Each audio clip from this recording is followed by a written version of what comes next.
এত হবে, বাতিলের উৎপাত কেন এত? প্রশ্ন আসবে না আসবে না? কথা বলছেন না কেন?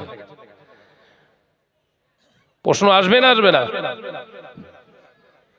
এ হক সে হক না, আব্দুল হক না তো? কথা বলে না। এ হক সেই হক না, এ তো আব্দুল হক না তো?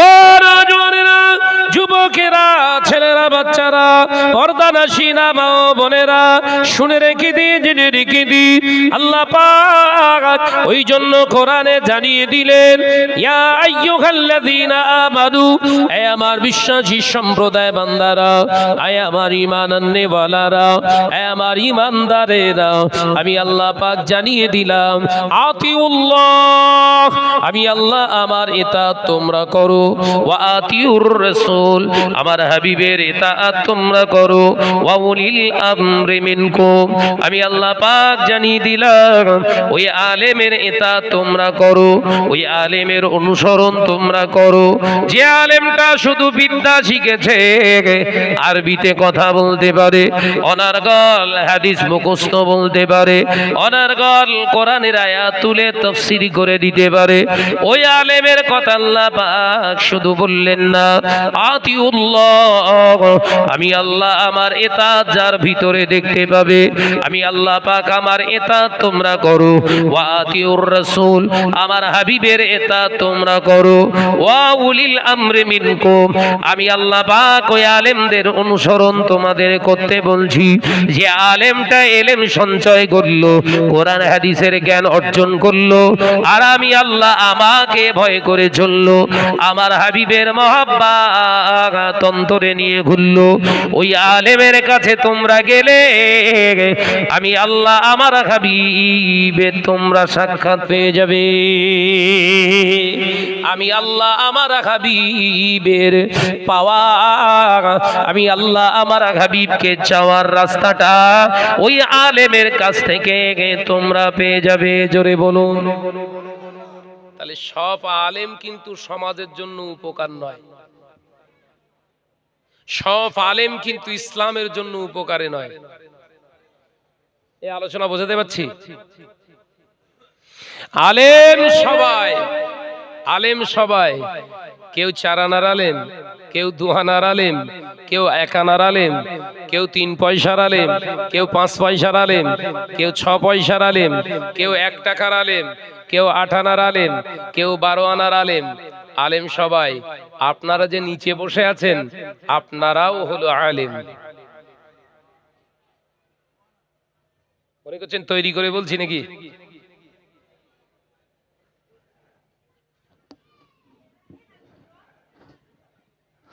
আইন লাম মিম, এই 3টি হরফের সমন্বয়ে একটি শব্দ গঠন হয়েছে।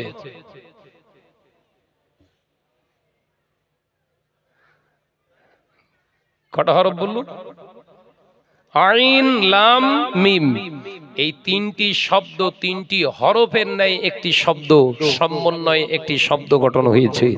এই আলিম শব্দের অর্থ হলো জ্ঞানী। যার মানে কি?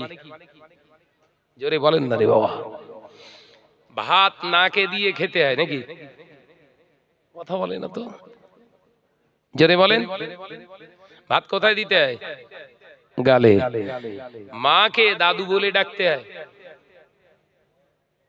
কথা বলছেন না কেন? কি করে বুঝলেন?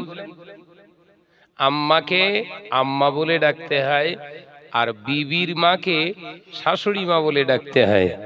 এই কোথা থেকে পেলেন আপনি? আলেমের সংজ্ঞা আপনাদের বোঝাচ্ছি, মাথার ভিতরে ঢোকান। বাপের বাপকে দাদুজান বলতে হয়, এই জ্ঞান কোত্থেকে পেলেন? এই যে বাপের আব্বাজানকে আমাদের দাদুজান বলতে হবে, এটা শিখিয়েছে মা অথবা আব্বা। এই বাপের কাছ থেকে যে বাপের বাপকে দাদু বলতে হয়, এই যে জ্ঞানটা অর্জন করলেন, এটাও হলেন আপনি আলেম। একবার জোরে বলুন সুবহানাল্লাহ। ভাতটা নাকে দিলে দম বন্ধ হয়ে যাবে, শরীরের ক্ষতি হবে, ঠিক গালে দিতে হবে এবং সাবধানের সঙ্গে গালটা চালাতে হবে, কারণ ওই গালের ভিতরেই রাখা আছে দাঁত এবং জিহ্বা। ওলট পালট হলেই জিহ্বার উপরে কামড়টা পড়তে পারে। এই সাবধানতা অবলম্বন করাটার নাম হলো জ্ঞান, যার আরবি অর্থ হলো আলিম। কথা বোঝাতে পারলাম না? তাহলে আপনারাও আলেম। আরেকটা আলেম কোরআন শরীফে আপনি সূরা ফাতিহা, আমি পড়লাম না, সূরা ফাতিহা পড়ে উম্মুল কোরআন বলা হয়েছে। এই সূরা ফাতিহাটা নামাজে পড়তে হয়, কিন্তু এই নামাজের এই সূরা ফাতিহার অর্থটা আপনি জানেন না। সূরা ফাতিহা মুখস্থ আছে আপনার, কিন্তু আরো একজন আলিম তিনি নামাজ পড়ার সময় সূরা ফাতিহা পড়ে, প্রত্যেকটা আয়াতের মানে বুঝে বুঝে পড়ে। এই দুটো নামাজি এক? জোরে বলেন। যিনি কোরআন পড়তে জানেন, কোরআন পড়তে জানার পরেও যিনি ওই কোরআনের মানে জানেন, ওই কোরআন পড়নেওয়ালা থেকে কোরআন জাননেওয়ালা মানে বোঝা ব্যক্তিটা ওই আলেমের থেকে আরো মর্যাদাবান। একবার জোরে বলুন। স্তর আছে। তাহলে এই জায়গা থেকে আমাদের, আমি যেটা বলা আপনাদের বোঝাতে চেয়েছি, তাহলে সমাজে আলেমের অভাব নেই। অভাব কোথায়? হকটাকে সমাজের কাছে পৌঁছানোর অভাব। হকটাকে সমাজের কাছে উপস্থাপন করা, এটাই বড় অভাব। আজকের সমাজে আলেমের অভাব নেই, বক্তার অভাব নেই। আজকের জমানায়, আজকের যুগে লেকচারারের অভাব নেই। প্রচুর পরিমাণে লেকচারার বেরিয়েছে, বক্তা বেরিয়েছে। সমাজে ওয়াজ নসিহত হচ্ছে, এভরি নাইটে জলসা হচ্ছে। এক একটা থানায় এভরি নাইটে 10টা থেকে 15টা করে জলসা হচ্ছে, প্রত্যেক নাইটে এক একটা থানায়। খোঁজ নেন, আপনাদের কোন থানা এটা? দত্তপুকুর তো? হাবড়া থানা। হাবড়া থানা এলাকায় খোঁজ নিয়ে দেখেন, 10টার বেশি জলসা হচ্ছে, কম হচ্ছে না। কারণ হাবড়া থানায় তো একটা গ্রাম নেই।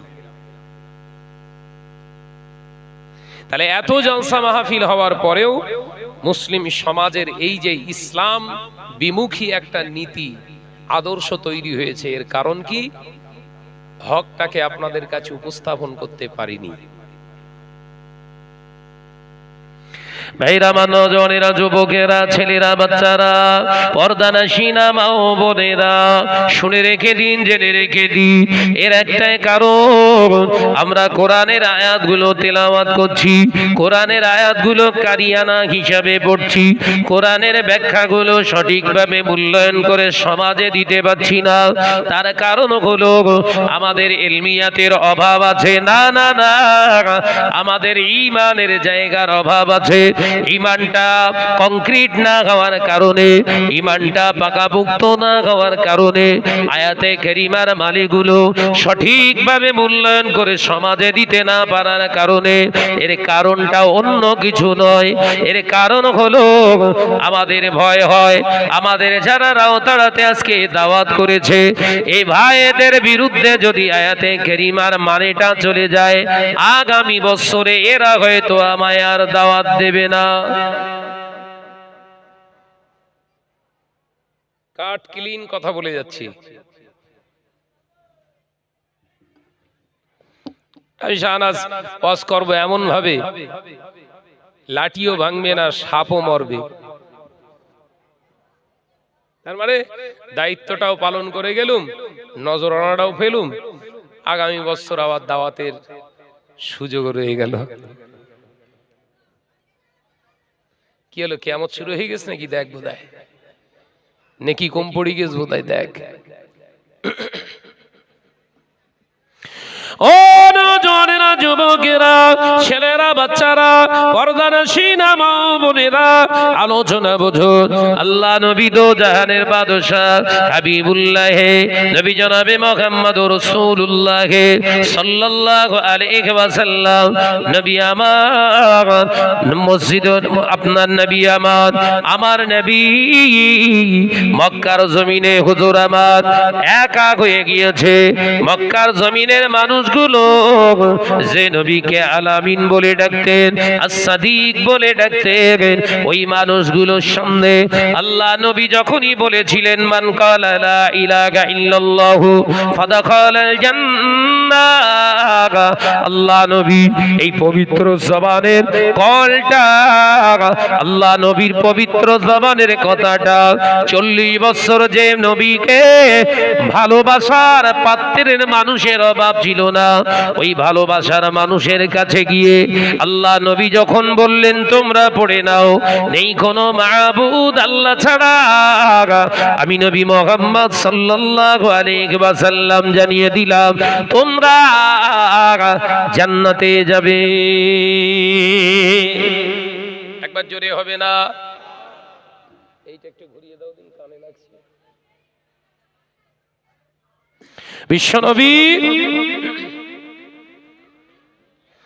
বিশ্বনবী কি বলছে? নেই কোনো মাবুদ, আর একটু ঘোরাও, নেই কোনো মাবুদ আল্লাহ ছাড়া। এই কথাটার ভিতরে ভাই কিছু চাওয়া পাওয়া কিছু আছে? জোরে বলেন না। যে নবীকে, এলাকার সন্তানকে উত্তম চরিত্রের অধিকারী, বিশ্বাসী, আমানতদার, তাদের দেওয়া নাম সুবহানাল্লাহ বলবেন না।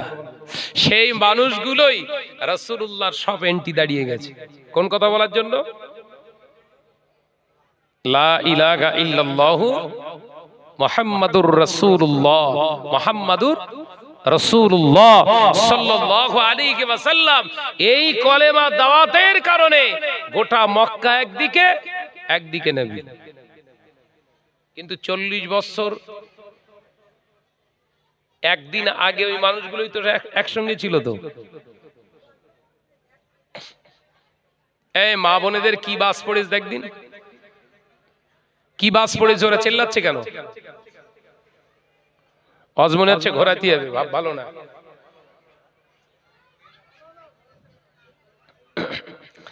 মা বোনেদের নিষেধ করছি, আওয়াজ করবেন না, আওয়াজ ঘুরবে বলো। পেশাই করা আওয়াজ এবার শুরু করবো বলো। আর ওদের দোষ দেবো কেন? আমরা সব দাড়িওয়ালা পিসগুলোও তো এখন সব স্টেজে তুলতেছে ওই সব মেয়ে ছেলেদের। এই কথা বলছেন না কেন? ওদের ওই চেঁকানি, এত চেঁচানি, এত হই হই কোত্থেকে শিখছে? আমাদের মতো কিছু মৌলী সাহেবের কাছ থেকেই তো প্র্যাকটিস করছে। বিশ্বনবী কথা বলতেন, মহিলারা পাশে আছে কিনা বোঝা যেত না। আর ওয়াজ মাহফিল চলছে, মহিলাদের আওয়াজ, গলার আওয়াজ বেড়ে যাচ্ছে। তার মানে যে মহিলাদের গলার আওয়াজটা, কণ্ঠস্বরটা বেগানা পুরুষের কান পর্যন্ত পৌঁছে দেয়, কাল কিয়ামতের দিনে ওই নারীর জিহ্বাকে আল্লাহ পাক জবানটাকে, ওই জিহ্বাটাকে জাহান্নামের আগুন দিয়ে কর্তন করবে। নাউজুবিল্লাহ বলেন। তুই কত চেঁচাতে পারিস সেদিন আল্লাহ দেখে নেবে। মহিলাদের কণ্ঠস্বর, ওদের অভ্যাস প্রতি সপ্তাহে গিয়ে মহিলা সমিতি ষাঁড়ের পাশে গিয়ে চেল্লানো অভ্যাস। ওর আওয়াজ শুনতেছে। নিলজ্জ বেহায়া কান কাটা কারা হয়? নিলজ্জ বেহায়া কান কাটা হয় তারা যারা প্রতি সপ্তাহে মহিলা সমিতি বন্ধন গ্রুপের ষাঁড়ের পাশে না বসলে জানজালা করে। আর ওই রকম পিস যদি এরকম মাহফিলে বসে, মাহফিল নিজে শুনবে না, কারোর শুনতেও দেবে না। এই কথা বলছেন না কেন? এই জওয়ান ছেলেরা, হয় বসতে হবে আর নইলে পকড় পার হও। তোমাদের বলছি, এমনি এসে যা পরিস্থিতি দেখি মেজাজ খারাপ হয়ে রয়েছে বলো। অন্যায় বরদাস্ত করা মানুষ না আমি। আপনাদের বলছি, হয় ভিতরে ঢোকেন আর নইলে চলে যান, ও মজলিস থেকে সরে যান। ভাইদের বলছি, আর যদি না আসেন তাহলে জানবো সারাদিন পেচ্ছাপ করে পানি নেননি। কিন্তু এবার উল্টো করবো আজ। এরপরেও যদি ওখানে দাঁড়ান তাহলে আরো একটা ফতোয়া আছে, ওইটা ঝাড়বো এরপরে। হয় সরে যান, একদম রাস্তা ক্লিন থাক, রাস্তা ক্লিন সব সময়। কথা বলছেন না কেন? আমি কি ভুল কিছু বলছি? আমার তো অক্কা নেই ওসব, যে নিজের জানের পরোয়া করেন আবার বলার কি অসুবিধে? আমার জান আগে নয়, আমার ঈমান আগে। কথা বলছেন না কেন? রাগ করবেন না, কিছু কিছু ক্ষেত্রে একটু গরম হতে হয়। সব জায়গায় নরম নরম হই, এই নরম ওলামাদের নরম হওয়ার কারণেই সুদখোরের এত রমরমা বাজার। আল্লামা হুজুর ওই জন্য নরম মশলা দিয়ে যায়নি, নরম মাসালা ফতোয়া কেতাবে দিয়ে যায়নি, সব শক্ত কড়া কড়া মশলা সব কেতাবের ভিতরে দিয়ে গেছে। কারণ সমাজের মানুষ রুহুল আমিনকে যদি ভালো নাও বলে কিছু যায় আসে না, শরীয়তের হুকুমটা জিন্দা থাক। একবার জোরে বলুন, একবার জোরে হবে না সুবহানাল্লাহ। আরবের বাদশা কেন তানাকে সম্মান করেছিলেন? এই ন্যায় নীতি পরায়ণের জন্য। ও নজওয়ান যুবকেরা, ছেলেরা, বাচ্চারা, পর্দানশীনা মা বোনেরা, আল্লাহ নবী দো জাহানে বাদশাহ হাবিবুল্লাহ নবী জনাবে মুহাম্মদুর রাসূলুল্লাহ সাল্লাল্লাহু আলাইহি ওয়াসাল্লামকে উৎপীড়ন করতে লাগলেন, নিপীড়ন করতে লাগলেন, অত্যাচার করতে লাগলেন। আল্লাহ নবীকে কোনো প্রকারে জব্দ করা গেল না।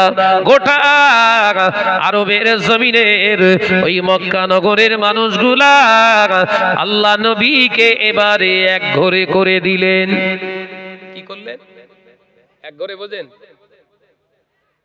সবাই আছে, উনিও আছেন, কিন্তু কেউ কথা বলে না, লেনদেন করে না, খাওয়া দাওয়া নেই। দেখা হলে ভালো মন্দ জিজ্ঞাসা করলে মুখ ঘুরিয়ে অন্যদিক চলে যায়। মাল কিনতে যাচ্ছে, কেনা বেচা নেই। এরকম কঠিন সম্মুখীন হয়েছেন কোনদিন?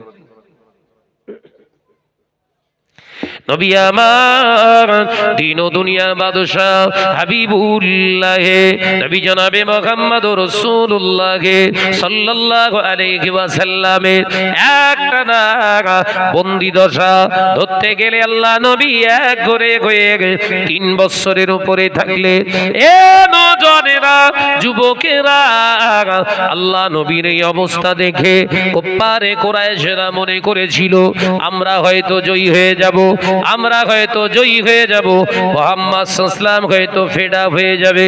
ও নওজওয়ানেরা, আল্লাহ পাক আল্লাহ তাআলা জানিয়ে দিলেন, হাবিব আপনি চিন্তা করবেন না, আপনার কাজ আপনি করে যান, সত্য কথাটা আপনি উপস্থাপন করুন, মানুষের কাছে বলে যান, আপনার পাশে কেউ থাক আর না থাক, আপনার সাথ দেওয়ার জন্য আমি আল্লাহ যথেষ্ট। একবার জোরে হবে না? আপনি আপনার কাজটা করে যান। বিশ্বনবী দিনের দাওয়াত দিতে লাগলেন, সমগ্র মক্কার মানুষরা নবীর উপরে অত্যাচার করতে লাগলেন। বিশ্বনবী কষ্ট করে মেহনত করে দিনের দাওয়াত দিচ্ছেন, হলো না। এবার কৌশল অবলম্বন করলেন। তায়েফের মানুষেরা আল্লাহ নবীকে দাওয়াত দিলেন, দয়ার নবীকে আহ্বান করলেন, ও নবী মুহাম্মদ সাল্লাল্লাহু আলাইহি ওয়াসাল্লাম আপনি আমাদের তায়েফের জমিনেতে আসুন, তায়েফের জমিনেতে আসুন, এখানে ইসলাম কবুল করবে, এখানে ইসলাম কবুল করবে, আপনি দয়া করে একবার আসুন।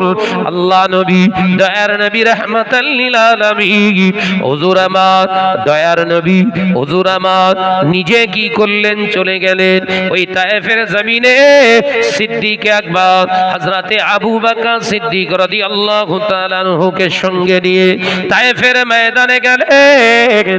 ও নওজওয়ানেরা, যুবকেরা, হযরতে দারদা রাদিয়াল্লাহু তাআলা আনহু হুজুরের আহ্বানে রাসূলুল্লাহ গিয়ে হাজির হয়ে গেলেন। কিন্তু না না, তায়েফে যাবার পরে পরে ওই তায়েফ মক্কাবাসীরা নবীর দাওয়াত কবুল করা তো দূরের কথা, এত পরিমাণে অত্যাচার করলেন।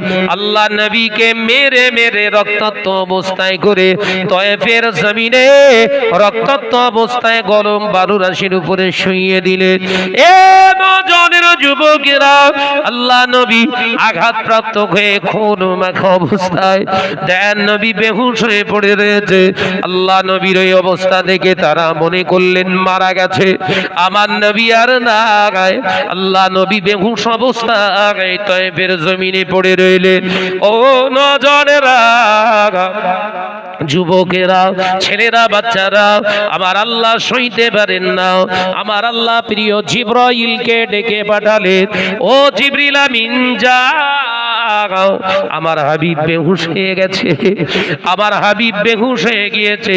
হকের দাওয়াত দিতে গিয়ে, সত্যের দাওয়াত দিতে গিয়ে, আমি আল্লাহকে চেনানোর দাওয়াত দিতে গিয়ে ওরা আমার নবীকে মেরে বেহুশ করে দিয়েছে।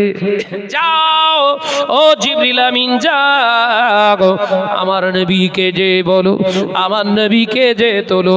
আমার নবী যদি একবার বলে, ও জিবরিল আমিন দেরি করো না, ওই তয়েফের পাশাপাশি দুটো পাহাড় আছে, ওই দুটো পাহাড় এক জায়গায় করে গোটা তয়েফবাসীকে ধূলিসাৎ করে দাও।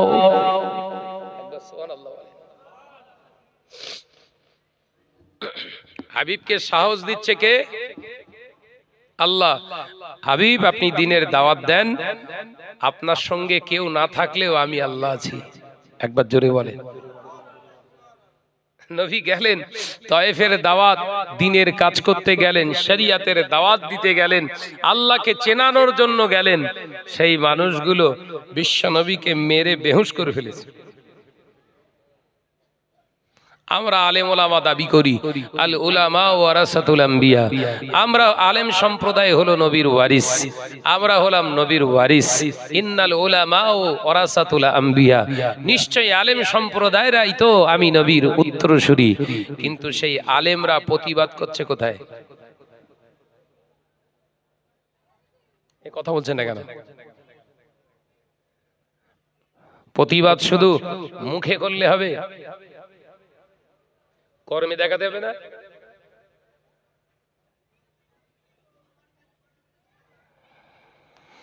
মুসলিম সমাজের অবক্ষয়ের চিত্রটা মূল কারণ, কেন্দ্রবিন্দু হলো আমরা যারা আলেম সেজে ঘুরছি সমাজে, বড় বড় হুমো চুমো, এদের কর্মকাণ্ডগুলো দেখলে এমনি ভাবতে অবাক লাগে। অন্যায় রাহাজানি হচ্ছে, দেখতে পাচ্ছে, চুপ করে বসে রয়েছে। দেখতে পাচ্ছে শরিয়ত বিরোধী কাজ হচ্ছে ওর সামনেই, ও চুপ করে বসে। আমি আলেমের প্রকার ভেদ বলছিলাম না, এও এক শ্রেণীর আলেম। এ কোরআন হাদিসের ব্যাখ্যা জানে, কিন্তু বলতে ভয় পায় আল্লাহকে নয়, সমাজকে। এ কথা বলছেন না কেন? দাদা পীর রহমাতুল্লাহ আলাইহি উনিও আলেম, পাঁচ হুজুর কেবলা ওনারাও আলেম, বৈশাখ আল্লামা হুজুর তিনিও আলেম, আল্লামা নিসারউদ্দিন রহমাতুল্লাহ আলাইহি তিনিও আলেম। 18 ভাষায় দক্ষতা অর্জন করা, 14টা ভাষার MA ডক্টর শহীদুল্লাহ তিনিও আলেম। আল্লামা আব্দুল আজিজ সাহেব রহমাতুল্লাহ আলাইহি তিনিও আলেম। আল্লামা আব্দুল মাহবুদ ফারুকি রহমাতুল্লাহ আলাইহি তিনিও আলেম। কিন্তু কোন জায়গা থেকে প্রতিবাদ আসছে না। আলোচনা মাথায় ভেতরে ঢোকান, আলেম আলেম করে পাগল হন না। কারণ শয়তান বলো এখনো জিন্দা। এই শয়তান মারা গেছে না জিন্দা আছে? ও কিন্তু আল্লাহর কাছে বলেছিল, আল্লাহ আমার তৃতীয় চাওয়াটা হচ্ছে আমি এই বানি আদমের সূরাত ধরে মানুষকে ধোঁকা দিতে পারি, এই ক্ষমতা আমার দিতে হবে। আল্লাহ বললেন দিলাম। কার সূরাত ধরবে? বানি আদমের সূরাত ধরে আদম জাতিকে ধ্বংস করবে, জাহান্নামের রাস্তায় নিয়ে যাবে। আল্লাহ বললেন পাওয়ার দিলাম, শুধু একটা জায়গায় তোর প্রতিবন্ধকতা রয়ে গেল, ইল্লা রাসূলা, আমার হাবিবের সূরা তুই কোনোদিন ধরতে পারবি না। কই জোরে হলো কই? এই জোরে হবে না সুবহানাল্লাহ? তাহলে যে ভাইরা বলছে নবী আমাদের মতো, কোরআনের খেলাফ না কোরআনের পক্ষে?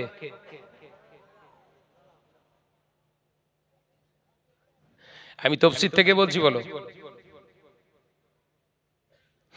যে নামাজি মুসল্লিরা বলছে নবী আমাদেরই মতো মানুষ, ওনাকে প্রশ্ন করুন, নবী যদি বানি আদম আমাদেরই মতো হয়ে যান, তাহলে সবার রূপ তো হুজুর, আলেম, পীর সাহেব, পীরজাদা, মোবাল্লেগ, আমির, ইমাম সাহেব সবার সূরাত নকল করতে পারবে শয়তান, নবীর কেন পারবে না? এ কথা বলছেন না কেন? ইবলিস সবার সূরাত ধারণ করতে পারবে। আলোচনা বুঝতে পারছেন তো নাকি? গল্প করে যাচ্ছি না। ইবলিস সবার সূরাত ধরতে পারবে, সবার জিসমের ভিতরে ঢুকতে পারবে না। পারবে না কার? ইল্লা রাসূলা, অনলি ফর আমার হাবিবের দেহে স্পর্শ করা তো দূরের কথা, ইবলিস হাবিবের কোন অংশেতে তুই পৌঁছাতে পারবি না। একবার জোরে বলেন। তাহলে সেই নবীকে যারা আমাদের মতো ভাবে, আসলে ওরা মুসলমান তো?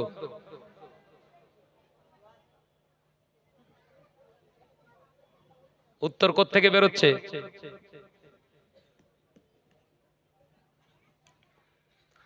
কথা বুঝতে পারছেন নাকি? ইহুদিদের জাল, ইহুদিদের জাল। মুসলমানদের ধ্বংস করতে গেলেই মুসলমান সেজে ঢুকতে হবে, নইলে ধ্বংস করা সম্ভব না।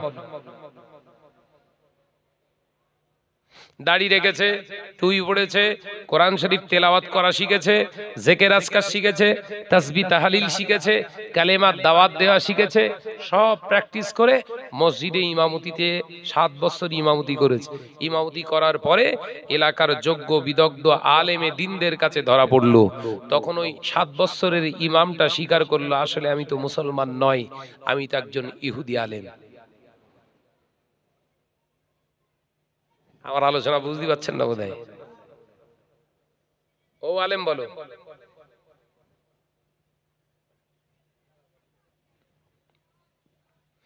ভাইরা, আমার নজনেরা, যুবকেরা, ছেলেরা, বাচ্চারা, পর্দানশীনা মা ও বোনেরা, আল্লাহ নবী তো জানে বাদশাহ হাবিবুল্লাহকে, নবী জনাবে মুহাম্মদুর রাসূলুল্লাহকে সাল্লাল্লাহু আলাইহি ওয়াসাল্লাম যে কর্মগুলো আমাদের দেখিয়ে গিয়েছে, ওই কর্মগুলো আমাদের জীবনে আনতে হবে। ও নজনেরা, নবী শুধু নয়, আল্লাহ নবীর সমর্থিত সাহাবায়ে কেরামদের নীতি আদর্শ কথাগুলো যদি আমরা না মেনে চলি, আমাদের জন্য খারাপই শেষে নাই। আল্লাহ নবী 1 তারিখে যখন ইন্তেকাল হয়ে গেল, আল্লাহ নবীর ইন্তেকালের পরে সাহাবায়ে কেরামদের ভিতর থেকে সিদ্দিক আকবর হযরতে আবু বকর সিদ্দিক রাদিয়াল্লাহু তাআলা আনহু খলিফা আসনে নিযুক্ত হলেন। খলিফা আসনে বসলেন। সাহাবায়ে কেরামেরা সিদ্দিক আকবরের সময় হযরতে আবু বকর সিদ্দিক রাদিয়াল্লাহু তাআলা আনহু হুজুরের পিছনে ছেলে মেয়ে সবাই নামাজ আদায় করতে লাগলেন। ও নজনেরা, 2 বছর এইভাবে চলল। কিন্তু ফারুক আযম যখন খলিফা আসনে নিযুক্ত হলেন, হুজুর আমার খলিফা নির্বাচন করে মদিনার জমিনে দাঁড়িয়ে বললেন, ও মদিনার আবাল বৃদ্ধ বনিতারা, ও নারীরা, ও মদিনার রমণীরা, আমি ফারুক আযম ওমর জানিয়ে দিলাম, আজকের পর থেকে মদিনার মসজিদুন নববী শরীফে পুরুষদের সঙ্গে নারীরা আর জামাতে নামাজ পড়তে পারবে না। সুবহানাল্লাহ, জোরে বললেন না?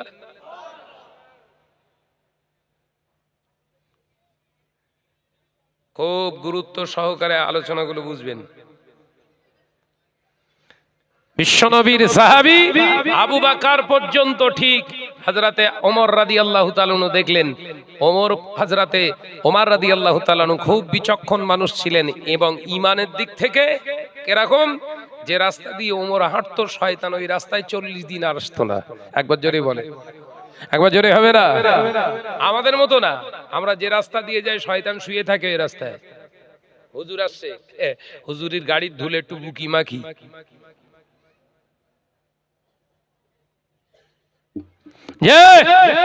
বিশ্বনবী সাহাবী আবু বকর সিদ্দিক রাদিয়াল্লাহু তাআলা আনহু, হুজুর আমার কি দুনিয়ায় তিনি খলিফা পদে 2 বছর রাষ্ট্র চালালেন, খলিফা হিসাবে নির্বাচিত হলেন।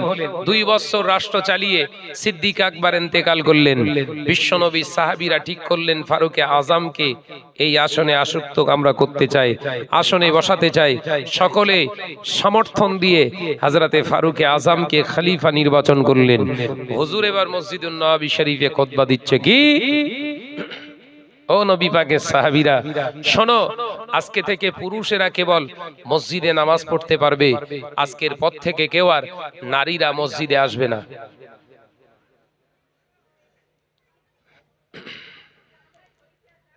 ওই দেখ কি বাস পড়তেছ, দেখ মহিলাগুলোর এত নির্লজ্জ হয়ে গেছে, ওরা ধারণার বাইরে। ওদের কথার সাউন্ড হারাম। বিশ্বনবীর সাহাবীরা অবাক হলেন না। ফারুকে আজমের কথা শুনে সাহাবাই কেরামরা কেউ প্রশ্ন করলেন না, কেন রাসূলুল্লাহ করেছেন, আবু বকর সিদ্দিক করে গেছেন, আপনি কেন নিষেধ করছেন? হিম্মত নেই। কারণ কি, ফারুকে আজম এমন একজন নীতি আদর্শের মানুষ, রাসূল পাকের পঙ্খানুপঙ্খানু প্রতিটা আমলের সঙ্গে তানার জীবনটা চালাতেন। একবার জোরে বলুন, একবার জোরে হবে না? এবং ঈমানের দিক থেকে এতটা স্বচ্ছ যে ওমর যে রাস্তা দিয়ে যায় শয়তান ওই রাস্তায় আসা ভুলে যায়, 40 দিন ওই রাস্তায় আসে না। ওমর যে রাস্তা দিয়ে যায় শয়তান উল্টো রাস্তা দিয়ে পালায়। একবার জোরে বলে। অর্থাৎ ফারুকে আজম যে সিদ্ধান্তটা নিয়েছে এর নিশ্চয়ই এর ভিতরে নিহিত কোনো কারণ আছে। ফারুকে আজমকে স্পেশালি কিছু সাহাবাই কেরাম জিজ্ঞাসা করলেন, হুজুর এইটা করেছেন খুব ভালো, কিন্তু আমরা জানতে চাইছি হঠাৎ করে আজকের কেন বললেন? বিশ্বনবীর জলিল কদর সাহাবী হযরতে ফারুকে আজম বললেন, এর কারণ হলো আমি ওমর দেখতে পাচ্ছি মসজিদে নারী এবং পুরুষেরা একত্রিত এসে নামাজ আদায় করছে, এর ভিতরে ফিতনা তৈরি হওয়ার সম্ভাবনা আছে।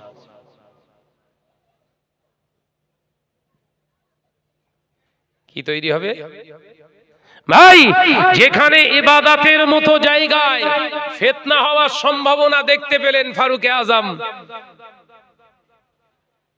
সেখানে খোলামেলা আমাদের ঘরের নারীরা আমাদের ঘরের পুরুষের সামনে বসে কম্পেয়ার করে শরিয়াতি শিক্ষা করে সে শরিয়াত বাঁচাতে পারবে বলে মনে হয়?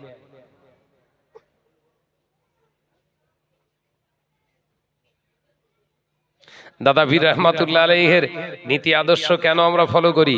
দাদা পীর রহমাতুল্লাহ আলাইহি 800 মাদ্রাসা করলেন, করে তিনি বলে গেলেন মহিলাদের শরিয়াতি শিক্ষা করাও দরকার, কিন্তু আমি আবু বকর মনে করি তাদেরকে শিক্ষা দিতে গেলে ঘরের গার্জেন মাহরম পুরুষ দিয়ে, নিজের রক্তের সম্পর্কিত পুরুষ দিয়ে তাদেরকে শরিয়াতি শিক্ষা দেবে। যদি একান্তই ঘরে এরকম শিক্ষিত মানুষ যদি না পাওয়া যায়, তাহলে কোনো গায়ের মাহরম কোনো পুরুষকে দিয়ে যদি শিক্ষা দিতে হয়, তাহলে সে যেন বয়োজ্যেষ্ঠ মুরব্বী হয়। সুবহানাল্লাহ বলেন। এ কথা বলছেন না কেন? তার ভিতরে যেন এ নীতি আদর্শ থাকে, সে শরিয়াতি শিক্ষা দিবে, ওই নারীটা শিক্ষা অর্জন করবে, কিন্তু সরাসরি যেন ওই নারীর মুখটা এই পুরুষটা না দেখতে পায়, ওই পুরুষটার মুখটা এই নারীটা যেন না দেখতে পায়, পর্দার আড়াল থেকে শিক্ষা দেবে। আমি আবু বকর বলছি নারী শিক্ষা তো অবশ্যই দেওয়ার দরকার, কিন্তু শরিয়াত জবাই যেন না হয়। একবার সুবহানাল্লাহ বললেন না? হযরতে মুজাদ্দদ জামানের চিন্তাটা ওমর রাদিয়াল্লাহু তাআলা আনহুর চিন্তার সঙ্গে মিলছে না মেলে না? জোরে বলবেন না? এখনকার 3 পাতার মৌলী সাহেব বাংলা ভাষা শুদ্ধ করে পড়তে পারে না, বলতে পারে না, ঘুষ দিয়ে চাকরি করে ও বড় বড় বাতেলা মেরে সমাজকে ভুল জায়গায় চালনা করার চেষ্টা করছে। নারী শিক্ষার দরকার আছে, নারী কোরআন হাদিস পড়বে, উসুল তাফসির পড়বে, নারী মুহাদ্দিস হবে, মুহাদ্দিসা হবে, বিরাট বড় মুফাসসিরে কোরআন হবে, নারী বিরাট বড় আলেমা হবে, তাফসিরের কিতাব পড়বে, বিরাট কিছু করবে। আমি অবশ্যই সাপোর্ট করি, তোর দ্বিমত আমি নই। আমি শুধু জানাতে চাই ও শিখে ও নিজে আমল করতে পারবে তো? কথা বলছে না কেন?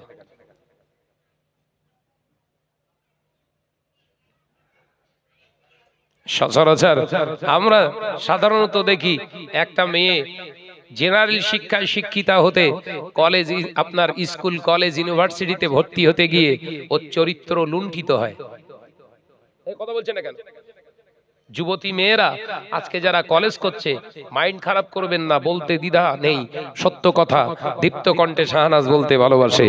আজকে যত আপনার এলাকার মহিলারা স্কুল কলেজ ইউনিভার্সিটিতে যারা পড়ছে, শিক্ষিতা হচ্ছে, আপনি একটু দাঁড়িয়ে সামনে গ্যারান্টি দিতে পারবেন বাপ হয়ে আমার মেয়ের ক্যারেক্টারটা ঠিক আছে? কথা বলছেন না কেন?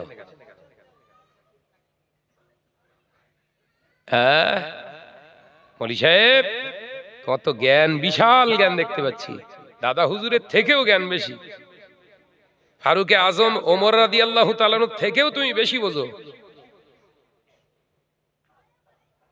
ওমর ফিতনা দেখতে পাচ্ছে, তুমি দেখতে পাওনি। কথা বুঝতে পারছেন না? ফারুকে আজম ইবাদতের মতো একটি জায়গা বন্ধ করে দিলেন মহিলাদের। ইবাদত যদি করতে হয় নিজের বাপের ঘরে, স্বামীর ঘরে, ভাইয়ের ঘরে, ওখানে যে নামাজ পড়ো, ওটাই হবে তোমার মসজিদে আসার সওয়াব। সুবহানাল্লাহ বলে, একবার জোরে হবে না সুবহানাল্লাহ?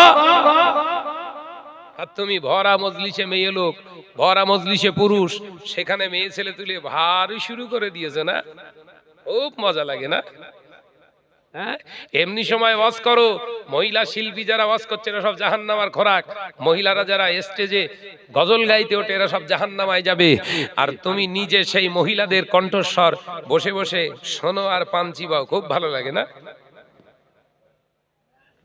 তো তুলোর মতো আসাবে, কবরে ঢোকো। ভাইরা, নওজওয়ানেরা, যুবকেরা, ছেলেরা, বাচ্চারা, পর্দানশীনা মা ও বোনেরা, আলোচনা বোঝুন।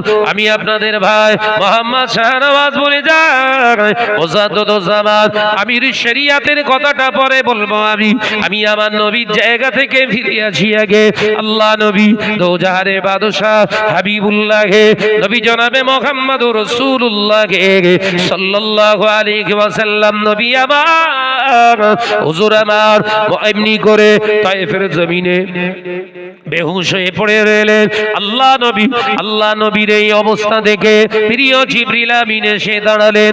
আল্লাহ নবী শিহরের কাছে এসে দাঁড়িয়ে ঝরঝর করে কাঁদতে লাগলেন। জিবরাইলের কান্না আল্লাহ তাআলার হাবিবের ঘুম ভেঙে যায়, আল্লাহ নবীর হুঁশটা ফিরে যায়। আল্লাহ নবী যখন চৈতন্য অবস্থায় ফিরে এলেন, অচৈতন্য থেকে চৈতন্য অবস্থায় ফিরে এলেন, হুজুর আমার জ্ঞান যখন ফিরে পেলেন, চতুর্দিকে দেখতে লাগলেন, কোথাও দেখতে পাচ্ছেন না কাউকে। কান্নার আওয়াজ, জিবরাইলের কান্নার আওয়াজ পেয়ে আল্লাহ নবী লক্ষ্য করলেন জিবরিল আমিন শিয়রের কাছে দাঁড়িয়ে রয়েছে, কচি বাচ্চার মতো কাঁদতে লাগলেন। আল্লাহ নবী বললেন, বাবা ও আমার জিবরিল আমিন। আল্লাহ নবী সালাম দিলে, আল্লাহ নবী সালামের জবাব দিয়ে জিবরাইল আলাইহিস সালাম কাঁদে, ইয়া রাসূলুল্লাহ হাবিবাল্লাহ, ইয়া রাসূলুল্লাহ হাবিবাল্লাহ, ওরা আপনার কোন অঙ্গ ফাঁক দেয় না, শরীরের প্রত্যেকটা অঙ্গে, প্রত্যেকটা জায়গায়, প্রত্যেকটা অংশে আঘাত করেছে। ইয়া রাসূলুল্লাহ হাবিবাল্লাহ, আপনার গায়ের খুনে আপনার পবিত্র রক্ত মোবারকটা, পাথরটা ভিজে গিয়েছে।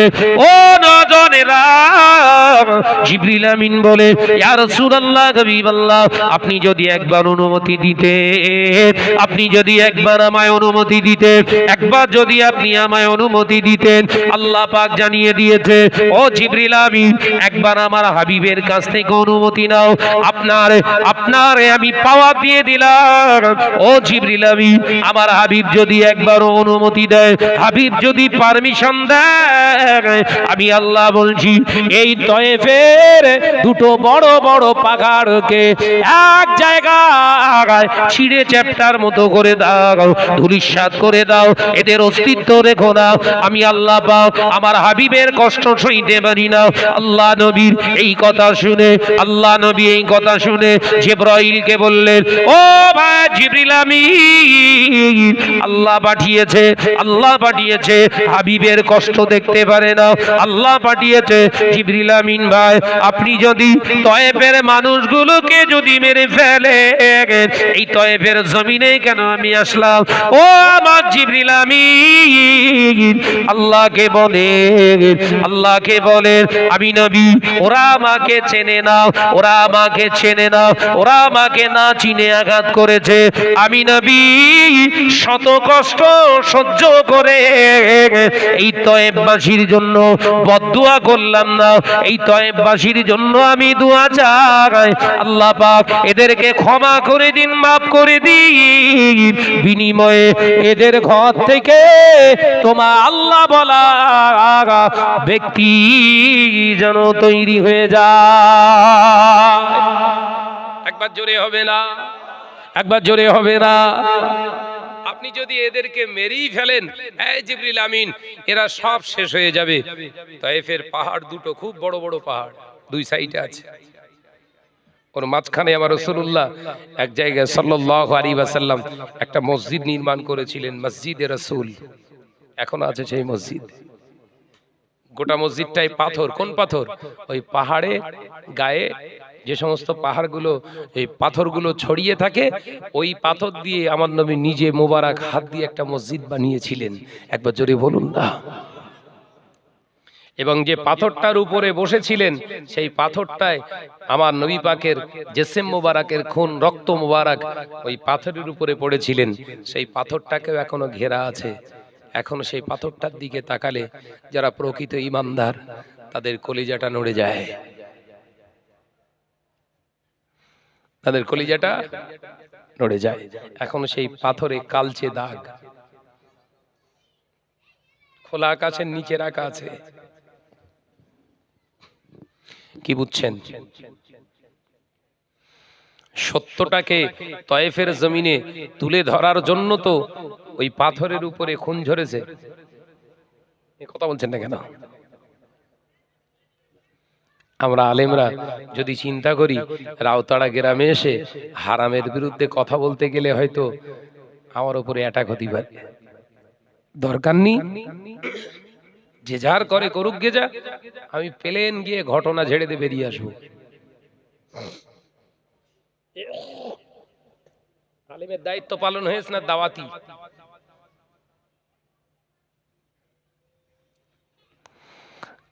আমাকে অত্যন্ত মহব্বত করে, ভালোবাসে। এই ভালোবাসার ছেলেগুলো বিড়ি সিগারেট খাচ্ছে, নামাজ পড়ছে না ওয়াক্তে, এরা শরিয়ত বিরোধী কাজ করছে।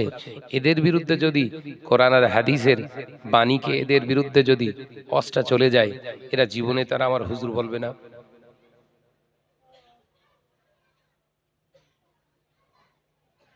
আমি কি তৈরি করে বলছি না হাকিকাত? কথা বল না রে বাবা, হাকিকাত বলছি তো। নবী তো এটা দেখেননি, আপনি দেখছেন কেন? নবী হলেন তামাম কায়নাতের জন্য রহমত, নবী হলেন তামাম কায়নাতের জন্য করুণা। সেই নবীও সময় সময় এরকম সিদ্ধান্ত নিতে বাধ্য হয়েছে, নিজের দরবার থেকে সাহাবীদেরকে, নিজের সঙ্গীকে তাড়িয়ে দিয়েছে। আপনি তাড়ান না কেন? কথা বলছেন না। সাহাবী হুজুর বিশ্ব নবীর উপরে একটু কথা বললেন। বিশ্ব নবী হুজুর আমার সাহাবায়ে কেরামদের নিয়ে আলোচনা করলেন। সেই আলোচনার প্রেক্ষাপটে একজন সাহাবী হুজুর হাত উঠিয়ে রাসূলুল্লাহর কথার সাউন্ডের উপরে কথার আওয়াজটা বাড়িয়ে ফেললেন। আল্লাহ হুকুম করলেন, হাবিব এখানে কোনো সঙ্গী টঙ্গী নাই, আপনি এখান থেকে ওর চলে যেতে বলেন, তাড়িয়ে দেন। অর্থাৎ আপনার ঊর্ধ্বে চলে যাচ্ছে, আপনার সঙ্গী আপনার ঊর্ধ্বে চলে যাচ্ছে, ঊর্ধ্বে যাওয়াটা আমি আল্লাহ বরদাস্ত করতে পারি না। অর্থাৎ আপনি এখান থেকে চলে যেতে বলেন। সাহাবী হুজুরকে তাড়িয়ে দিয়েছিলেন কেন? আপনি পারেন না কেন? আপনার সঙ্গী আপনার ভালোবাসার মানুষ পরিচয় দেয়, অথচ দাড়ি কেটে ঘোরে, শরিয়াতকে জবাই করে, সুদের সঙ্গে ওতপ্রোতভাবে জড়িত, অন্যায় রাহাজানির সঙ্গে প্রকাশ্য জড়িত, লটারি কাটে, জেনা ব্যভিচার করে, গান বাজনা শোনে, শরিয়াতকে জবাই করে, আপনি তারপরেও ওর হাত থেকে কেড়ে নিয়ে এগরোল খাচ্ছেন কেন? এ হাল তো তেরা চাল হে, মকসুদ তো তেরা মাল হে। আলোচনা বুঝতে পারে না, অসুবিধা হচ্ছে বাপ। আমাদের কথা খুব কড়া, কোরআন হাদিস জানে না তো।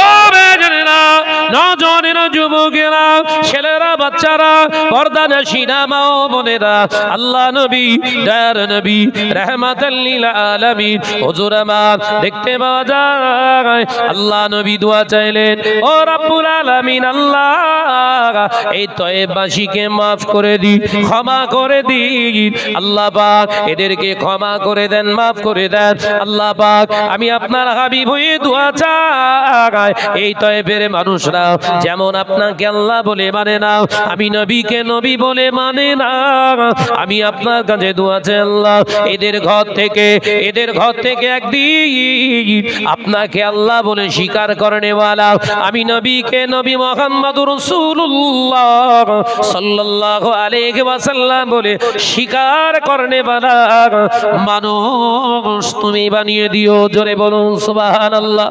ও নজনেরা, সোনা মানিকেরা, যে তয়েফের জমিনে একটাও মসজিদ ছিল না, যে তয়েফের জমিনে কোনো মুসলমানের অস্তিত্ব ছিল না, ওই তয়েফের জমিনটা এখন যার, ওই তয়েফের জমিনে এখনো মসজিদে রাসূল আছে, ওই তয়েফের জমিনে সেই রক্তমাখা পাথরটাও আছে, ওই তয়েফের জমিনের কাফেরদের ঘরগুলো তছনছ হয়ে গেছে, ওই তয়েফের জমিন থেকে এখন 5 ওয়াক্ত আল্লাহু আকবার, আল্লাহু আকবার এই আযানের ধ্বনি আল্লাহ জারি করে দিয়েছে। একবার জোরে হবে না? তাই নমনীয়তা অবলম্বন করতে হবে কার ক্ষেত্রে? নমনীয়তা অবলম্বন নরম দিতে হবে যারা আমার ইসলাম বোঝে না, কলেমা পড়িনি, অন্য ধর্ম অবলম্বীর সঙ্গে। কিন্তু এর ঘরে কোরআন, এর ঘরে কলেমা, এর ঘরে মুসলমানের নাম, এর ঘরে গরুর গোশ, এর কাছে সব আছে, তারপরেও শরিয়াত জবাই করছে, এর কাছে নরম হতে হবে? কথা বলে না তো।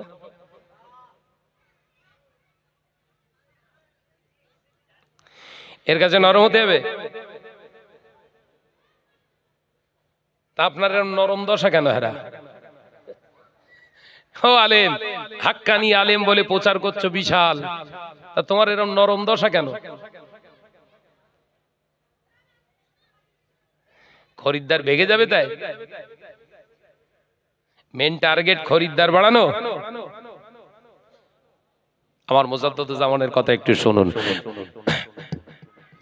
বিব্রত হচ্ছেন না তো? এই অসুবিধা হচ্ছে না তো? বলবো তো নাকি? আমার দাদা হুজুর ঠিক ছিল কিনা ওইটা কোরআন হাদিসের সমন্বয় একটু বুঝে নেন। দাদা হুজুর জিন্দাবাদ বললে হবে না বাবা, থানার পেছনে কেন জিন্দাবাদ দেবো এই কারণটা খুঁজুন।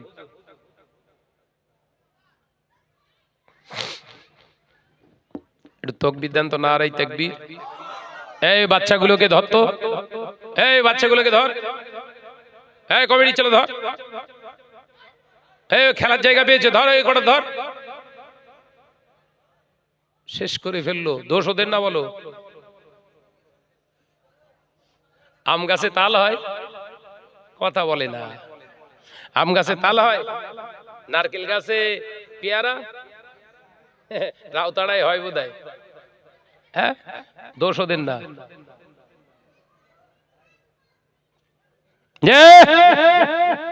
মুজাদ্দিদুজ্জামান আমির শরিয়ত আলা হযরত দাদা পীর রাহমাতুল্লাহ আলাইহি হুজুর আমার বললেন, ওসিয়ত নামার ভিতরে কি বললেন? কি বললেন? ও নওজনেরা, যুবকেরা, ছেলেরা, বাচ্চারা, রাউতাড়ার মুসলমানেরা, মুজাদ্দিদুজ্জামান জানিয়ে দিয়ে গেলেন, ও আল্লাহর বান্দারা, ও আল্লাহর বান্দারা, শুনে রেখে দেন, আমরা দাদা পীর রাহমাতুল্লাহ আলাইহিকে কেন মানি? ও আমার মুমিন মুসলমান ভাইরা, আমি আবু বকর জানিয়ে দিয়ে গেলাম, আমার ভক্ত মুরিদ বলে যারা দাবি করো, আমার ভক্ত মুরিদ বলে যারা দাবি করো, আমি আবু বকর জানিয়ে দিলাম, তোমরা ইচ্ছাকৃতভাবে নামাজ কাজা করতে পারবে না, তোমরা সুদের সঙ্গে লেনদেন করতে পারবে না, তোমরা তো কখনো মুখের দাড়িকে কর্তন করতে পারবে না, মুন্ডন করতে পারবে না, ঢাকায় সাট করতে পারবে না। আমি আবু বকর জানিয়ে দিয়ে গেলাম, আমার মুরিদ বলে যারা দাবি করো, আমি আবু বকর জানিয়ে দিয়ে গেলাম, ঘরের মহিলাদের, নারীদের বেআব্রু অবস্থায় চলাফেরা করতে দিতে পারবে না। আমি আবু বকরের মুরিদান বলে যারা দাবি করো, আমি আবু বকর জানিয়ে দিয়ে গেলাম, তোমাদের ঘরে খবরদার শরিয়ত বিরোধী কোন নেশা তোমরা করবে না, বিড়ি খাবে না, সিগারেট খাবে না। ও আমার ভক্ত মুরিদানেরা, লটারি কাটবে না, খবরদার।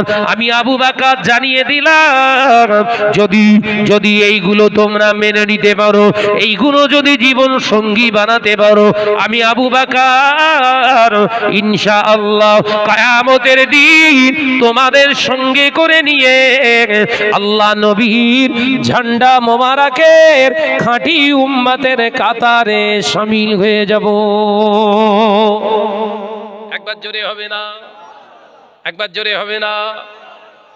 আর যদি না মানো বিড়ি খাও, আর যদি না মানো সুদের কারবার করো, আর যদি না মানো দাড়ি চেঁচে ঘোরো, আর যদি না মানো জেনা ব্যভিচার করো, আর যদি না মানো পরের সম্পত্তি গজব করে খেয়ে নাও, আর যদি না মানো এতিম মিসকিনের মাল আত্মসাৎ করে নাও, আর যদি না মানো সুদের কারবার করো, আর যদি না মানো মহিলাদেরকে বেপর্দা করে রেখে দাও, আমি আবু বকর জানিয়ে দিলাম, কিয়ামতের দিন আমি আবু বকরের মুরিদ বলে দাবি করলে আমি তোমাদের বিরুদ্ধে আল্লাহর দরবারে বিচার জানাবো। সুবহানাল্লাহ বলেন। কই জোরে হলো না? দাদা পীর খাঁটি ছিল কিনা বোঝা যাচ্ছে এবার?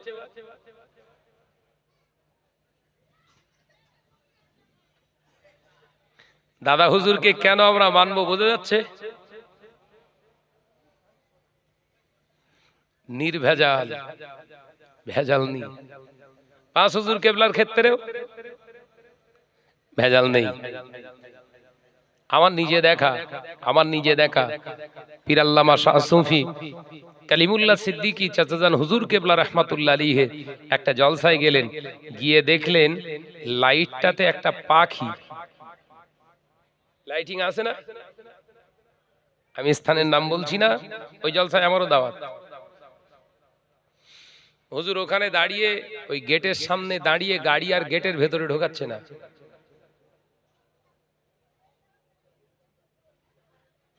কমিটির ছেলেদের ডাকো, সবাই আসলেন। জি হুজুর, এগুলো কি? এই লাইটিং কায়দায় দেখতে পাচ্ছি পাখিগুলো উঠছে, ও পাখিগুলো জ্যান্ত না মরা। সবাই অবাক হয়ে গেছে, এত হুজুর সব আসছে, ওয়াজ করে চলে গেল, কেউ কিচ্ছু বলছে না। এই আমি তোমাদের জলসা করতে গিয়ে আমার কবর খারাপ করব? সুবহানাল্লাহ বললেন না? কই জোরে হবে না? জলসা করব না হুজুর, আমরা এক্ষুনি বন্ধ করে দিচ্ছি, এক্ষুনি বন্ধ করে, এই তাড়াতাড়ি বন্ধ কর। আমিও স্টেজে উঠবো না। জলসা করলেন না, বেরিয়ে চলে গেলেন।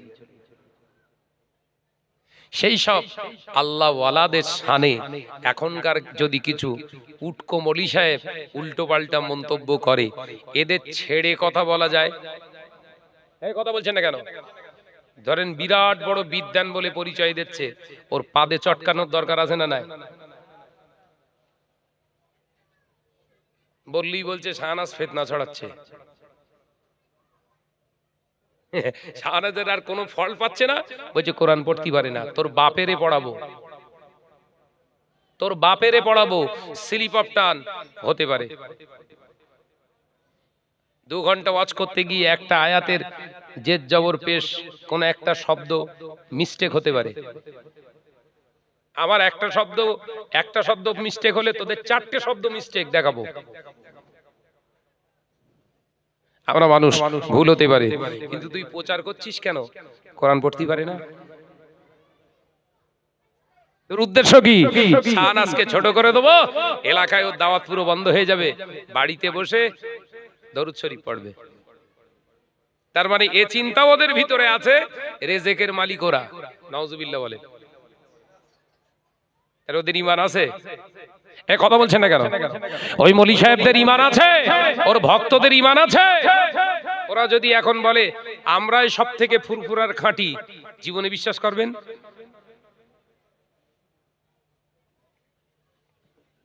আপনারা রাউতাড়ার মানুষ অ্যাক্টিভিটির উপরে ফুরফুরা শরীফকে মহব্বত করেন, আমি জানি, কিন্তু তার ভিতর থেকেও আমাদের সাবধানতা অবলম্বন করার দরকার আছে না নাই? আছে না নাই? ভাইরা, আমার নওজওয়ানেরা, যুবকেরা, ছেলেরা, বাচ্চারা, তায়েফের জমিন থেকে আল্লাহ নবী ফিরে এলেন। ও নওজওয়ানেরা, যুবকেরা, ছেলেরা, বাচ্চারা, পর্দানশীনা মা ও বোনেরা, হাজী সাহেবরা খোঁজে যায়, এখনো সে তায়েফের জমিনে চলে যায়। তায়েফের জমিনে গিয়ে ওখানে রাসূল পাকের চাচা যান হযরতে আব্দুল্লাহ ইবনে আব্বাস রাদিয়াল্লাহু তাআলা আনহুর এখনো সেখানে ঘর আছে, বিরাট বড় মসজিদ আছে। মসজিদে আব্বাস বলে কি মসজিদ নির্মাণ করা আছে। ও নওজওয়ানেরা, যুবকেরা, শুধু তাই নয়, ওই তায়েফের জমিনেতে হযরতে যাররা রাদিয়াল্লাহু তাআলা, দারদা রাদিয়াল্লাহু তাআলা আনহুর তৈরি করা একটা আদি মসজিদও সেখানে আছে, যে মসজিদেতে আমার নবী নিজে নামাজ আদায় করেছিলেন, যে মসজিদটা নিজে হাতে করে তৈরি করেছিলেন। ওই মসজিদে রাসূল এখনো আছে। ওই তায়েফের জমিনে এখন আর কাফেরদের কোনো অস্তিত্ব নাই, কারণ আল্লাহ পাক ওয়াদা করেছিলেন, হাবিব আপনি নিশ্চিন্তে কাজ চালিয়ে যান, হেদায়েতের মালিক আমি আল্লাহ। তবে হেদায়েতের রাস্তা যিনি চুনেন, যিনি হেদায়েতের রাস্তা খুঁজে নেন, আমি আল্লাহ পাক তাকে হেদায়েত দান করি। হাবিব আপনি নিশ্চিন্তে দাওয়াত দিয়ে যান, আপনার সঙ্গে কেউ থাক আর না থাক, আমি আল্লাহ আপনার সঙ্গে আছি। একবার জোরে হবে না? সেই তায়েফের জমিন এখন পাক। সুবহানাল্লাহ বলেন। দাদা পীর রহমাতুল্লাহ আলাইহি এই বাংলার জমিনে কম করে যায়নি। ও মৌলী সাহেব, তুমি কি করেছো? যে মুজাদ্দিদুজ্জামানের বাগান, তিনি 10% সুদখোরদের দেখতে পেয়েছিলেন। 10% সুদখোরের বিরুদ্ধে তিনি আন্দোলন করে 3% সুদখোরে এনে ঠেলে দিয়েছিলেন। 3% সুদখোর থেকে আজকে সেখান থেকে 95% সুদের লেনদেনকারী হয়েছে। তোমার ভক্ত কারা? প্রশ্ন আসবে না? আসবে না? কথা বলছেন না কেন? তুমি কার হুজুর? সুদখোরের হুজুর না তো। আমার দাদা পীর রহমাতুল্লাহ আলাইহি যে ভক্তগুলো ছিল, তার ভিতরে যে 3% সুদ খেত, তারা দাদা পীরের সামনে আর যেত না, ভক্ত বলে দাবিও করতো না। আর এলাকার বেনামাজি, দাড়ি কাটা, দাঁড়িয়ে পেচ্ছাপ করেনি বলা, লটারি খোর, সব তোমার তো জিন্দাবাদ দেয়। বললি শাহনাজ খারাপ? এই কথা বলছেন না কেন? দাদা পীরের আওলাদদের গালাগালি করছো। তুমি যদি এত ভালো হও, তা তোমার ভক্তদের গালাগালি এত কেন? যে ভাড়ের ভিতরে যা থাকে উবুড় করলি, কথা বলে না। যে ভাড়ের ভিতরে যা থাকে উবুড় করলে কি হয়? তাই বেরোই তো।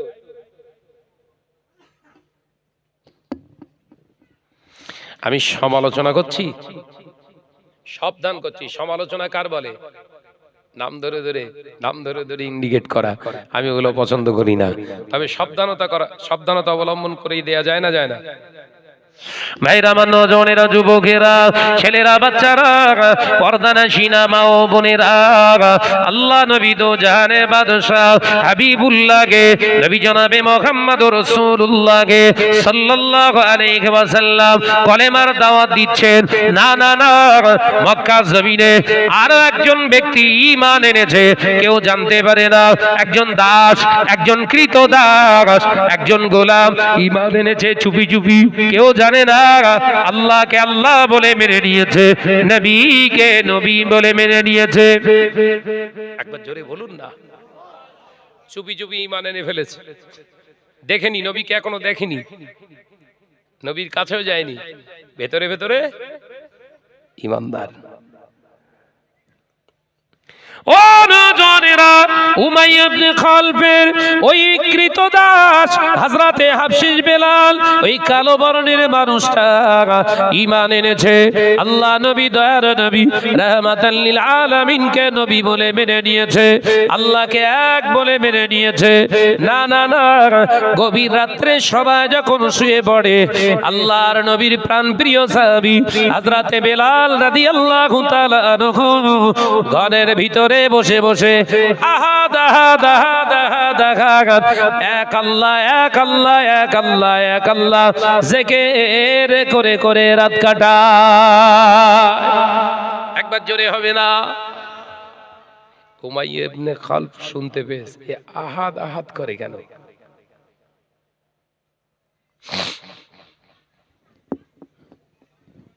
উমাইয়া ইবনে খালফ এসে প্রশ্ন করলেন, এই বেলাল, বেলাল তুমি কার নাম করো?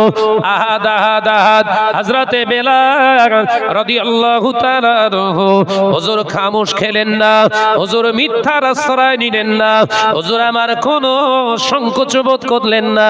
আল্লাহর মাহবুব বান্দা হযরতে বেলাল রাদিয়াল্লাহু তাআলা আনহু বললেন, ওগো আমার উমাইয়া ইবনে খালফ, শুনে রেখে দাও, জেনে রেখে দাও, হযরতে মুহাম্মদ সাল্লাল্লাহু আলাইহি ওয়াসাল্লাম তিনি সত্য দিন প্রচার করছেন। তিনি যে বললেন লা ইলাহা ইল্লাল্লাহু মুহাম্মাদুর রাসূলুল্লাহ, তিনি সত্য কথা বলেছেন। অবশ্যই তিনি এক, তার সমকক্ষ কেউ নয়। আমি বেলাল সে আল্লাহকে আল্লাহ বলে মেনে নিয়েছি, যিনি জমিনের মালিক, যিনি আসমানের মালিক, যিনি চন্দ্র সূর্যের মালিক, তামাম কায়নাতের মালিক, যিনি আমারও মালিক তোমারও মালিক, তিনি হলেন আমার আল্লাহ। ব্যাস ব্যাস, মানুষ কেনা বেচা হতো আগে, দাস দাসী খরিদ করা যেত, এখনো হচ্ছে? বলো, এ কথা বলছেন না কেন? আগে হতো আরব দুনিয়ায়, এখন তামাম দুনিয়ায়। মনে করছে মিথ্যে কথা বলছি, আচ্ছা না? সফরে গেল অমুক জায়গায়, একা যাব, একটা মহিলাকে ভাড়া করলে চলে গেল। কথা বলছেন না কেন?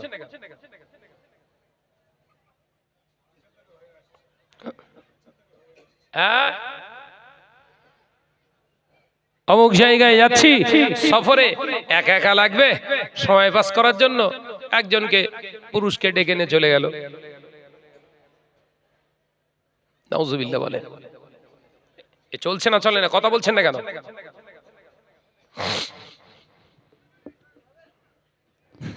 আমি হকচকিয়ে গেছি এদিনকে, একটা দেখি ফেসবুকে একজন অ্যাড দিচ্ছে, ভাড়ায় পাওয়া যায়, স্বামী ভাড়ায় পাওয়া যায়, বউ ভাড়ায় পাওয়া যায়।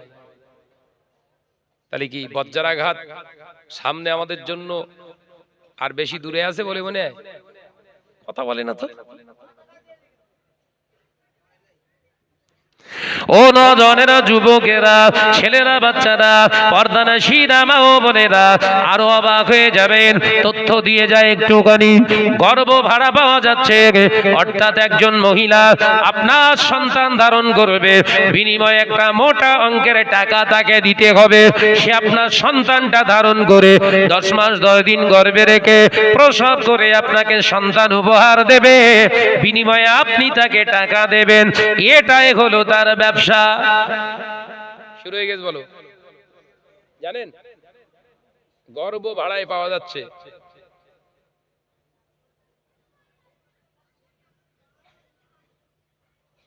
আপনারা রাগ করেননি তো? বলতে হচ্ছে, সমাজে এগুলো যদি না সাবধান না করে যায় তাতে কপালে বাস পড়বে। তাকবীর দেন, নারায়ে তাকবীর। ওই জোরে হলো কই নারায়ে তাকবীর, আর জোরে বলেন নারায়ে তাকবীর। মহব্বতের সঙ্গে জিকিরে কালেমা লা ইলাহা ইল্লাল্লাহ। চা খাওয়াতে কই জিকিরের জুত এরকম কেন? হ্যাঁ গো, আল্লাহ করে আপনাদের মজলিসটা তবু একটু দেখার মতো। দেখেন দেখেন কি সুন্দর, পেছনে দেখেন একদম মাথা পর্যন্ত ঠেলে গেছে না? কিন্তু দরুদ শরীফ ঠেলতে যাচ্ছে না, জিকিরও ঠেলতে যাচ্ছে না, তাই তো নাকি বাবাজি? উচ্চ আওয়াজে প্রাণ খুলে আওয়াজ দিয়ে পড়ি কালেমা লা ইলাহা ইল্লাল্লাহ।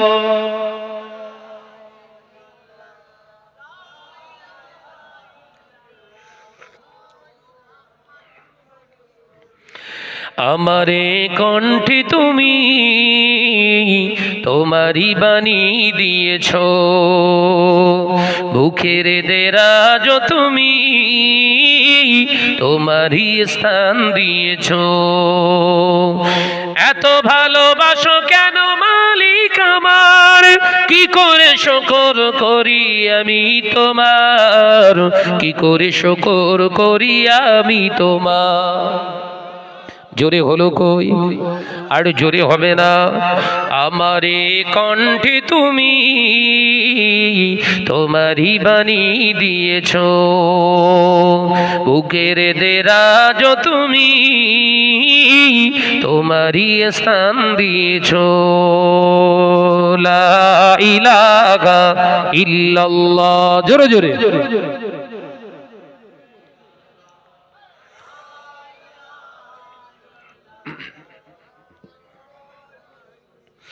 পৃথিবীর দিকে দিকে ও যদুরি দে, শান্তি মোরা পেলাম তোমার দিকে।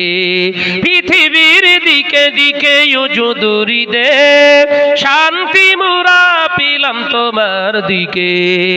রহমত যে তোমার, করুণা বেশমার, রহমত যে তোমার, করুণা বেশমার। সেজদাতে নুয়ে পড়ে মাথা, এত ভালোবাসো কেন মালিক আমার। একবার জোরে হবে না। আমারে কণ্ঠে তুমি তোমারই বাণী দিয়েছ, বুকের দেরাজ তুমি তোমারই স্থান দিয়েছ।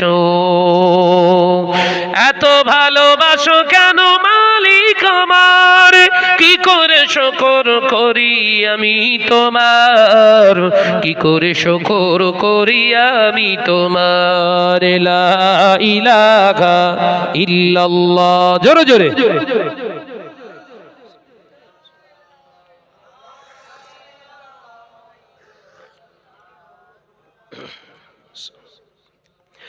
আকাশেতে যত দেখি শত তারা, তোমার তাসবিতে আত্মহারা। আকাশেতে যত দেখি শত তারা, তোমার জিকিরে আত্মহারা। তুমি যে রহমান, তুমি যে দয়াবান, তুমি যে রহমান, তুমি যে দয়াবান। করুণা সারা পৃথিবীময়, এত ভালোবাসো কেন মালিক আমার। একবার জোরে হবে না, আর একটু জোরে হয় না। নারে তাকবীর। নারে তাকবীর। আমারে কণ্ঠে তুমি তোমারই বাণী দিয়েছো, বুকের দেরাজ তুমি তোমারই স্থান দিয়েছো। এত ভালোবাসো কেন মালিক আমার, কি করে শুকর করি আমি তোমার, কি করে শুকর করি আমি তোমার। লা ইলাহা ইল্লাল্লাহ। মাশাআল্লাহ মাশাআল্লাহ, লা ইলাহা ইল্লাল্লাহু। ও নজরেরা, যুবকেরা, ছেলেরা, বাচ্চারা, পর্দানাশীনা মা ও বোনেরা, হযরতে বেলাল রাদিয়াল্লাহু তাআলা আনহু আর মিথ্যার আশ্রয় নিলেন না। ও নজরেরা, হযরতে বেলাল রাদিয়াল্লাহু তাআলা আনহু বলে দিলেন, আমি আল্লাহ সেই মহান স্রষ্টা রব্বুল আলামিনকে এক বলে মেনে নিয়েছি, ওই জন্য আমি বেলাল আহাদ আহাদ বলে আওয়াজ করি। একবার জোরে হবে না, আরো জোরে বলুন সুবহানাল্লাহ। হযরতে বেলাল রাদিয়াল্লাহু তাআলা আনহুর এই ঈমানের ঘটনাটা জানতে পেরে সাথে সাথে পিছে মোড়া করে হাত বেঁধে হযরতে বেলালের শাবুক দিয়ে মারতে শুরু করলেন। আবু সুফিয়ান, উতবা, শাইবা এরা সকলে প্রেজেন্ট, ইচ্ছা মতো মারতে শুরু করলেন। হযরতে বেলাল কাঁদতে শুরু করলেন আর বলতে লাগলেন, ও জমিনের মালিক, ও আসমানের মালিক, ও চন্দ্র সূর্যের মালিক, এরা আমায় মারছে মারুক, এরা আমায় মারছে মারুক, আমাকে সবর দান করো, আমাকে ধৈর্য দান করো, আমাকে ধৈর্য ধারণ করার মতো তৌফিক দাও। ওগো আল্লাহ, আমার দেহটা আমি দিতে রাজি, কিন্তু তোমাকে আমার অন্তর থেকে ছাড়তে রাজি নয়। খুব মারা মেরেছে, চামড়া ফেটে, গা ফেটে, দাদ্দার করে রক্ত খুন ঝরছে। উমাইয়া ইবনে খালফ বললেন, আবু সুফিয়ান তুমি বোঝাও। প্রথম শয়তান ফেল, দ্বিতীয় শয়তান এসে কি বলছে? আবু সুফিয়ান তখন অটোমেটিক ইসলামের চরম শত্রু, এসে বললেন, বেলাল দেখ না, তোর এমনি ছেড়ে দেবে, তুই আজাদ হয়ে যাবি, তুই টাকা পয়সাও পাবি। গোলাম থেকে আজাদ হয়ে যাওয়া মানে তুই কত লাভবান হবি বলতো? টাকা পয়সাও পাবি, ভালো একটা আমি বলে তোর ঘরও করে দেবো, তুই বিনিময়ে এ আহাত শব্দটা পরিত্যাগ কর। আমাকেও ফোন করে অফার দিচ্ছে, শুনবেন? এ কথা বলছেন না কেন? শাহনাজ ভাই, আপনি যেভাবে ওয়াজ করেন ওয়াজের তুলনা হয় না। আপনি যেভাবে ওয়াজ করছেন করুন, কারোর বিরোধিতা করার দরকার নেই। অফার এসছে না আসেনি, কথা বলছেন না কেন? আপনার এতে ইমেজ নষ্ট হচ্ছে, আপনি আরো সমাজে বেশি দাওয়াত পাবেন। কারোর বিরোধিতা করার দরকার নেই তো, যে যা করছে করুক, আপনি ওয়াজ করে যান। আপনার আল্লাহ যা কণ্ঠ দিয়েছে, বাজার মাত হয়ে যাবে। অফার হয়েছে না হয়নি, কথা বলছেন না কেন? তা আমি তাকে বললাম, এরা একই সেই উবাই ইবনে সুলুলকে পেয়েছিস নাকি? এরা উবাই ইবনে সুলুলকে পেয়েছিস, যে পেছনে এক সামনে আর এক, এরম ব্যাপার।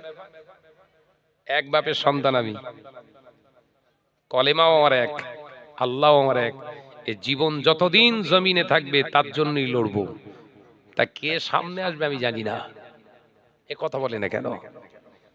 নীতিভ্রষ্ট নয়, তুই দাওয়াত টোটাল বন্ধ কর দে, দাওয়াত দরকার নেই।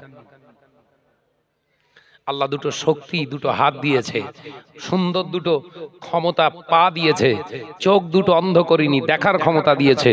আল্লাহ শুকর, চাষাবাদ থেকে শুরু করে টুকিটাকি সব কাজ করার ক্ষমতা আল্লাহ দিয়েছে, খেতে পারবো। এই কথা বলছেন না কেন? ফোন কেটে দেয়, কাঁচা একটা গালি দিয়ে ফোনটা কেটে দিল। আগে দেখছিল কি সুন্দর উপদেশ, যেই দেখলো হলো না,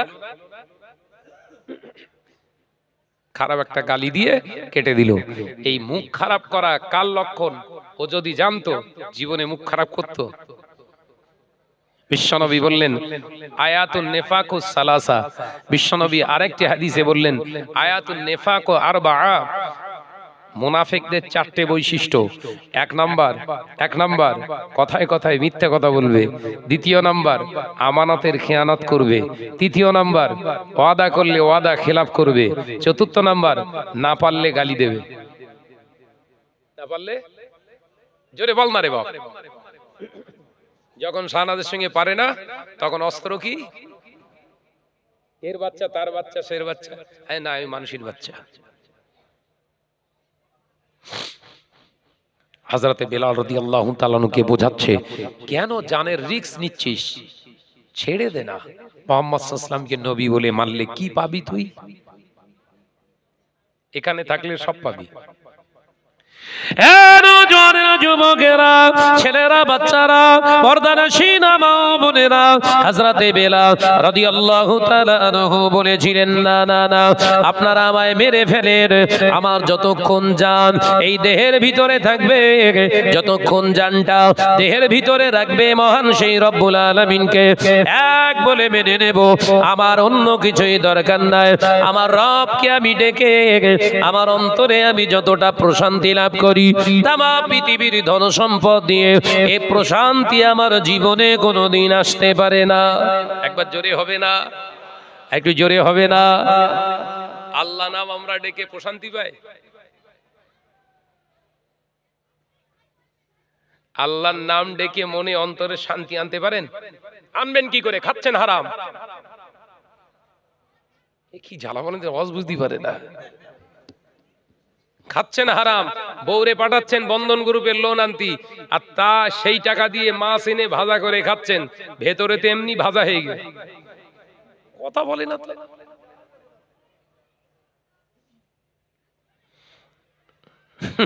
জিকির করতে করতে প্যান্ডেলের উপর উঠে গেছে, প্যান্ডেল ছিঁড়ে মিড়ে নিয়ে এসে হুজুরির কাঁধের উপরে ডিগবাজি খাচ্ছে।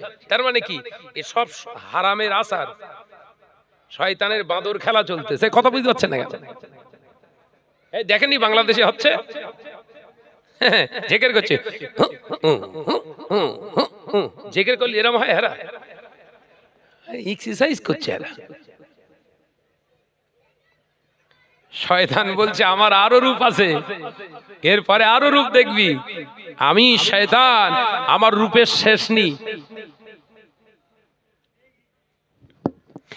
ও ভাইয়েরা, নওজোয়ান যুবকেরা, ছেলেরা, বাচ্চারা, পর্দানশীল মা বোনেরা, হযরতে বেলালের মেরে মেরে মেরে মেরে আবু সুফিয়ান মুখেতে সজোরে একটা ঘুষি মেরে দিলেন।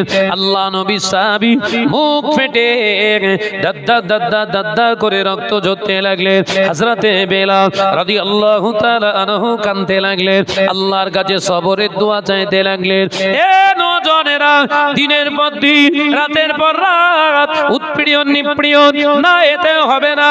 হযরতে বেলালের দুই পায়ে, দুই মোবারক পায়েতে দড়ি বেঁধে দিয়ে আর উপরের দিকে উঠিয়ে দিয়ে পা জমিনের দিকে মাথাটা নামিয়ে দিয়ে মারতে শুরু করলে।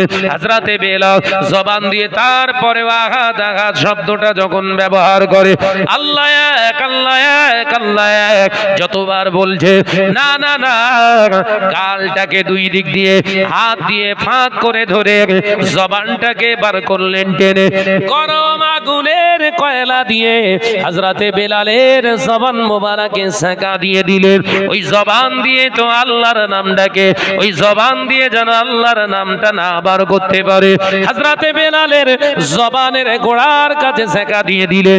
হযরতে বেলাল রাদিয়াল্লাহু তাআলা আনহু বললেন, তোরা আমার জবান খারাপ করে দিতে পারিস, আমার অন্তর খারাপ করতে পারবি না। আল্লাহ যতক্ষণ দেহের ভিতরে প্রাণ রেখে দেবে, সেই রবের জিকিরটা বেলালের জারি থাকবে। একবার জোরে হবে না? আর একটু জোরে হবে না? নারী দেখবে। আর আমাদের 500 টাকা মেরেছে, নকল ভাই সেজে কোর্টে যেয়ে বলছে আমার নিজের ভাই। জমি রেকর্ড হচ্ছে, কথা বলে না। কত টাকা? এক প্লেট বিরিয়ানি কোর্টে সাক্ষী দিতে হবে মিথ্যে মিথ্যে। এক প্লেট বিরিয়ানি বারাসাত কোর্টে, যে কোনো অসুবিধা নেই, মটন বিরিয়ানি খাবি তো? সেই মুসলমান তো আমরা। বলে হুজুর এত জিকির করছি কিন্তু অন্তরটা ঠিক বসছে না। বসবে কি করে? বিশ্বনবী বললেন লাহমুন হাররামা লা ইয়াদখুলুল জান্নাহ। এই মাথায় ঢুকছে? বিশ্বনবী কি বলছে? লাহমুন হাররামা লা ইয়াদখুলুল জান্নাহ।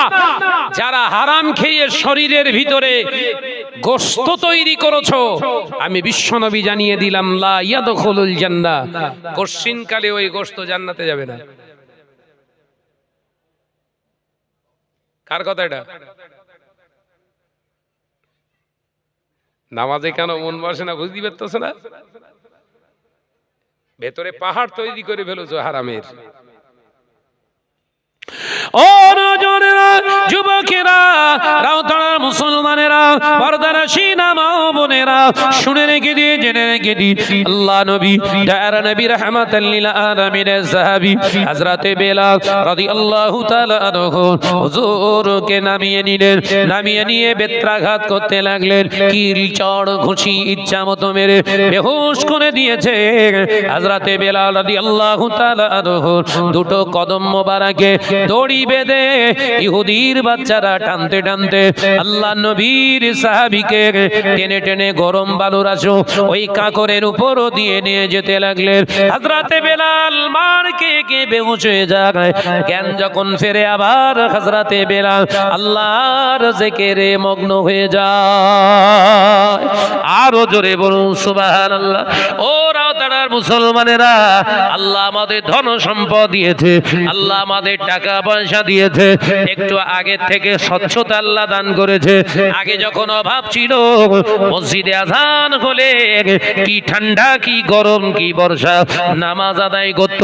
আজকে পাকা ঘর, পাকা বাড়ি, পাকা গাড়ি সব মিলে গেছে। মসজিদে আযান হলেও এ মুসলমানের নামাজের জন্য মন কাঁদে না। ভুল বলে ফেললাম? জোরে বলেন।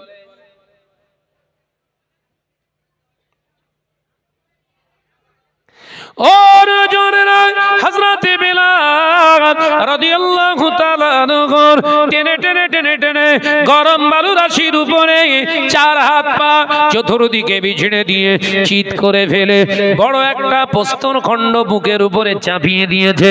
সবাই মনে করলেন মারা গেছে, মারা গেছে, মারা গেছে। বাচ্চারা ছেড়ে দিয়ে চলে যায়। হযরতে বেলাল রাদিয়াল্লাহু তাআলা আনহু হুজুর জ্ঞান ফিরেছে, হুজুরের জ্ঞান ফিরেছে। হুজুর আমার রক্ত ঝরা শরীর নিয়ে হুজুর চতুর্দিকে দেখতে লাগলেন। না না না না, ও নওজওয়ানেরা, যুবকেরা, তায়েফের জমিনে নবী আমার মার খেলেন। নবীর সুন্নতটা হযরতে বেলালের জীবনে ও আদায় করে নিলেন। একবার জোরে হবে না? তাহলে আলেম সাজলে তো ওইরা মার খাওয়া আমার জন্য সুন্নত। কি ছালা বলেন না, শুধু মিষ্টি খাওয়া সুন্নত। ফেরি মাল পাচ্ছে আর কপ কপ করে খাচ্ছে আর বলছে সুন্নত বলে একটু খায়। আল্লাহ ফেরেশতাদের বলছে হিসেব করে রাখিস কটা খাচ্ছে। বছরে 100 জলসা করেছে, তার মানে 2 পিস করে খেলে তার মানে তো 200। আল্লাহ এবার পরীক্ষা করছে, আল্লাহ পরীক্ষা করছে আমার নবীকে হাবিবকে কি করে ভালোবাসে হুজুর একটু দেখি। সুগার কার ডাকছে? কথা বল না রে বাবা। আল্লাহ সুগারকে ডাকছে, এ সুগার, যে আল্লাহ হুজুরের ভিতরে ঢোক। 350 400 এসে হাজির।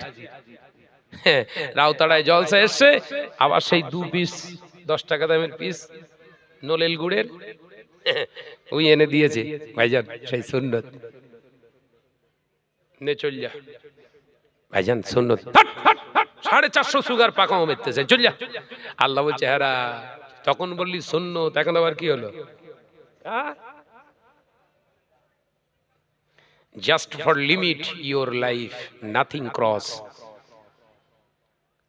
বুঝতে পেরেছেন? তোমার জীবনটা একটা সীমানার ভিতরে রাখাটার নামই তো ছিল শরিয়ত। সুবহানাল্লাহ বলে আজরে হবে না? তুমি তো সে শরিয়তকে উল্টে ভাজা করে খেয়ে ফেলেছো। 25 বছরের মিষ্টি 2 বছরে ঝেড়ে দেশ। তাহলে 23 বছর সামনে মাল আসবে, খেতে পারবে না। কথা বলে না তো। 25 বছরের খাওয়া যদি 2 বছরে কেউ খায়, ওর তো বরাদ্দ 25 বছর, সেটা 2 বছরে ঝেড়ে দিয়েছে। তাহলে 23 বছরের মাল অগ্রিম খেয়েছ তো, তাহলে বাকি 23 বছর বাঁচবে, মাল আসবে, দেখবে, খেতে পারবে? সেই কল হুজুরের সামনে আনলি, নে যা। আমার আলোচনা ভুল হচ্ছে? দুনিয়ায় এত রোগ থাকতে আল্লাহ সব শরীরের ভিতরে সুগার ধরিয়ে দিয়েছে কেন? টাকা পয়সা কত ইনকাম করবি কর, মাল আসবে, দেখবি, শুধু মাপবি সুগার কত আগে দেখ। খাওয়ার আগে ইনসুলিন নিজে নিজে ফোটাচ্ছে, নিজে নিজে ইনজেকশন করতেছি, কি সর্বনাশ।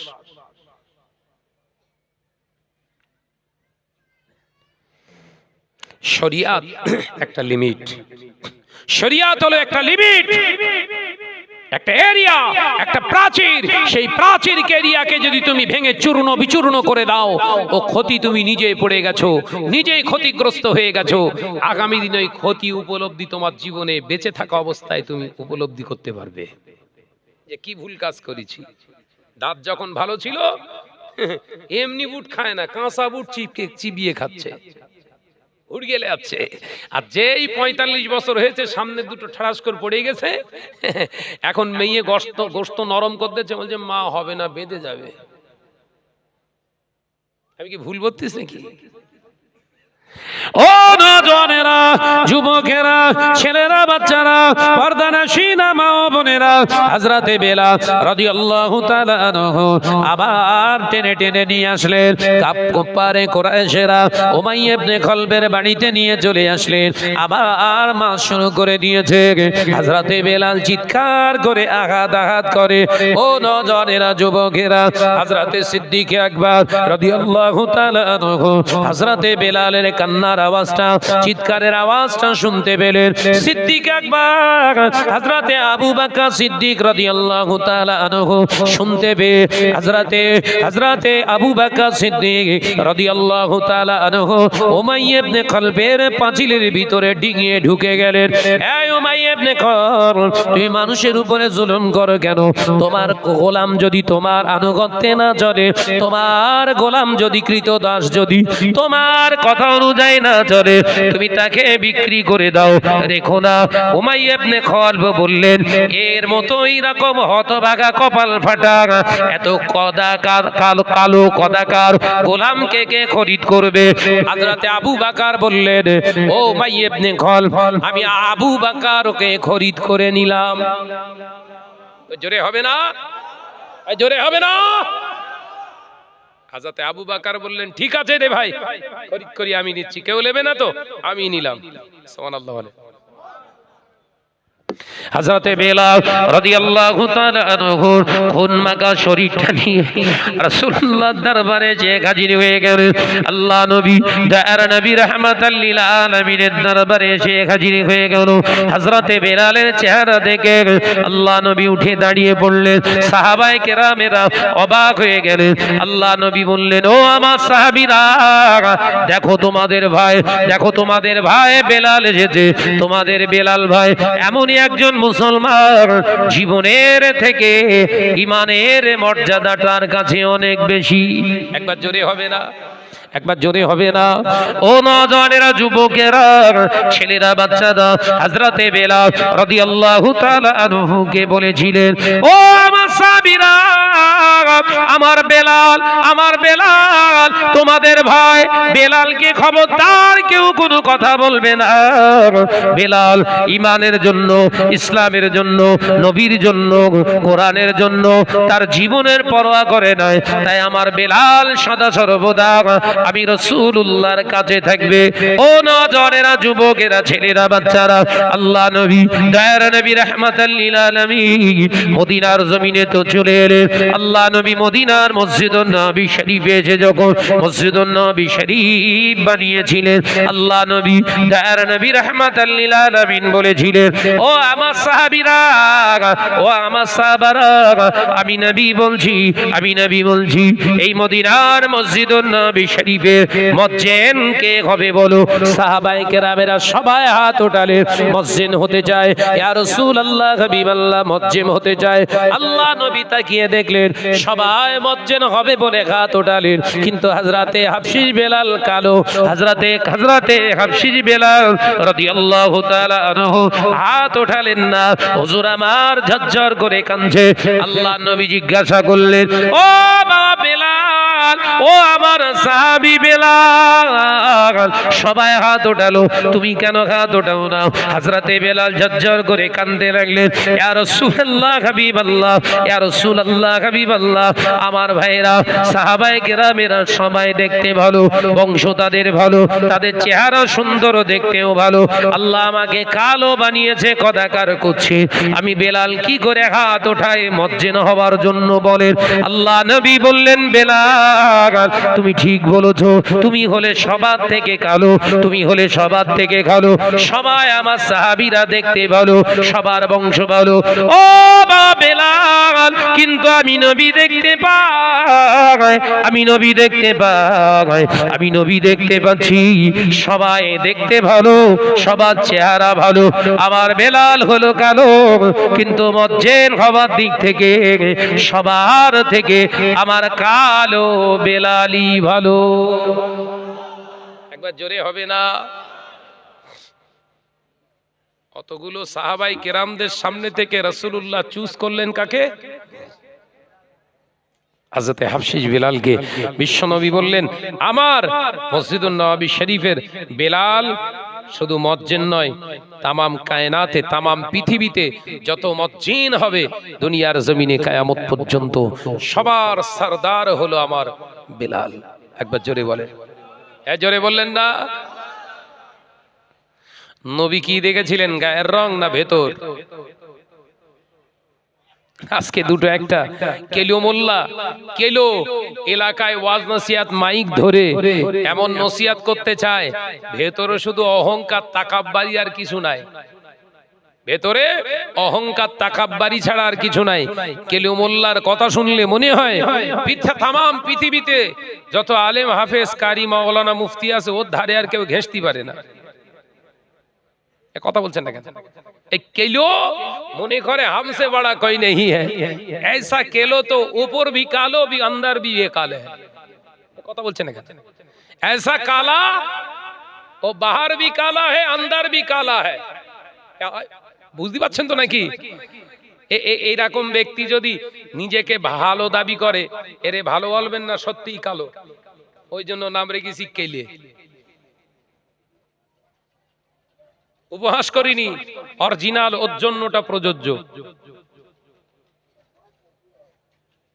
যারা আওলাদে মুজাদ্দদুজ জামান আল্লাহর ওলিদের শানে উল্টো পাল্টা কথা বলে, ও কেলে না তা কি? এই কথা বলছেন না কেন? এরকম ইতিহাস আছে না নাই হাদিসে? বিশ্বনবী কাবা বাইতুল্লাহ শরীফের পাশে কোরআন তেলাওয়াত করছে, আবু জাহেল হেঁটে হেঁটে যেতে যেতে থমকে দাঁড়িয়ে বলছে, ইস মুহাম্মদ সাল্লাল্লাহু আলাইহি ওয়াসাল্লামের চেহারা কি কালো, কদাকার কুচ্ছি। নাউজুবিল্লাহ বলে, জোরে হবে না? হযরতে আবু বকর পিছনে দাঁড়িয়ে এসে বললেন, মিথ্যা কথা, এই আবু জাহেল, আমার নবীর চেহারা মোবারক থেকে আল্লাহর কুদরতি নূর ঝরছে। একবার জোরে হবে না? বিশ্বনবী তেলাওয়াতের ভিতর দিয়েও দুজনের কথা শুনেছে।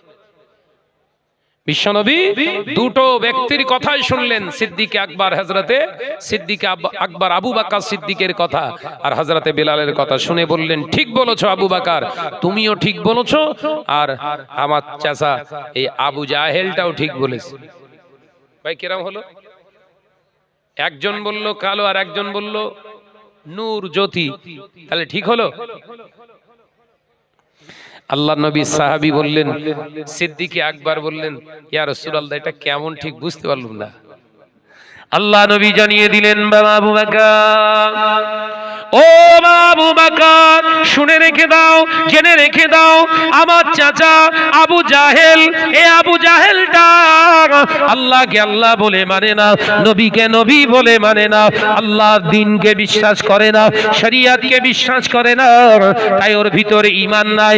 ঈমান না থাকার কারণে ওর ভিতরটা অন্ধকার, ওর ভিতরটা অন্ধকার কালো, সেই জন্য কালো অন্তর দিয়ে, ও জাহিরি চোখ দিয়ে, কালো অন্তর দিয়ে আমি নবীর দেখেছে, আমি নবীর দিকে তাকিয়েছে, সেই জন্য কালোই দেখতে পেয়েছে।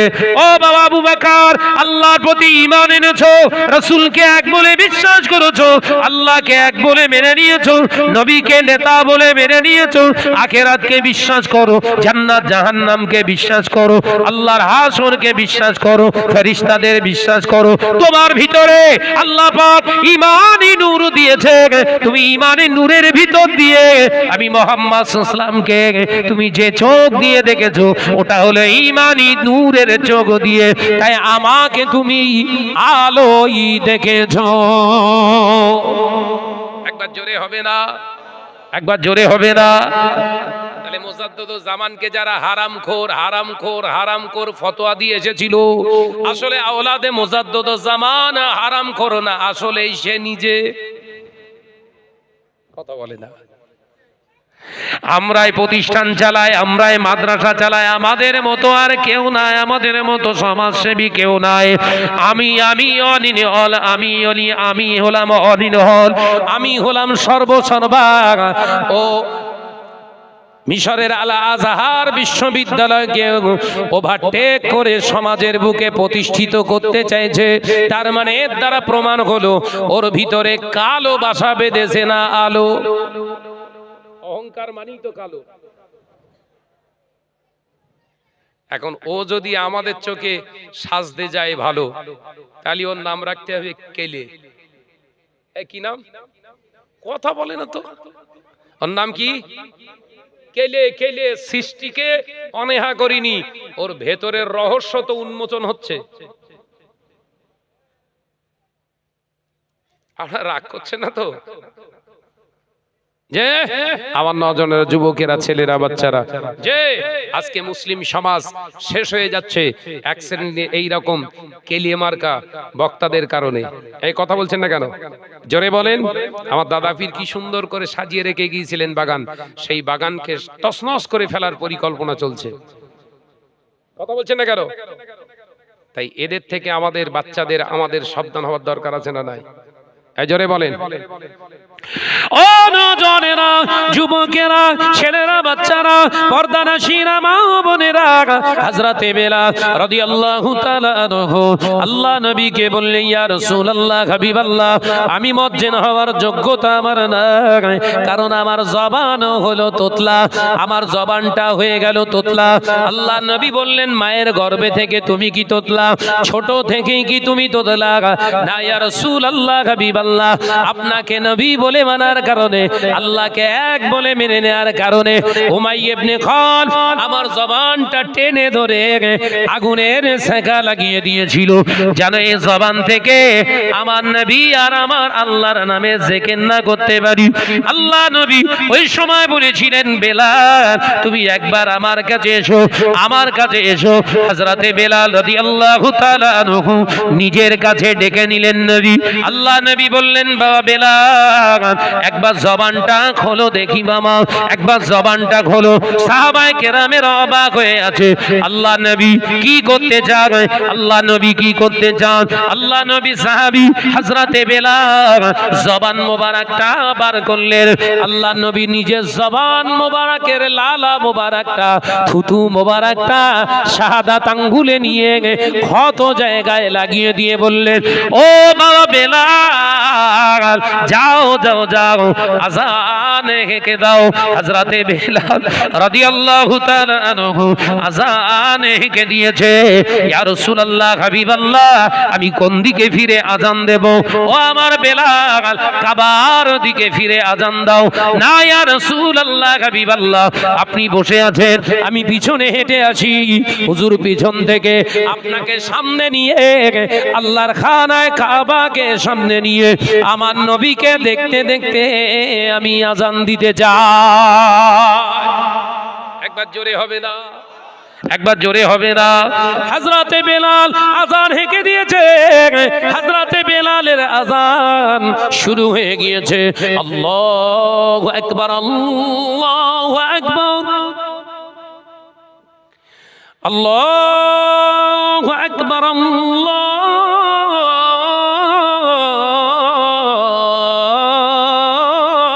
আকবার। বেলালের আজান শেষ হতে না হতে নাজালা বিহি জিবরিল আমিন, আল্লাহর ফেরেশতা জিবরিল আলাইহিস সালাম এসে হাজির। মারহাবা ইয়া রাসূলুল্লাহ, মারহাবা বেলাল, ইয়া রাসূলুল্লাহ, হাবিবাল্লাহ, আমার ভাই বেলাল আজান দিয়েছে আজকে।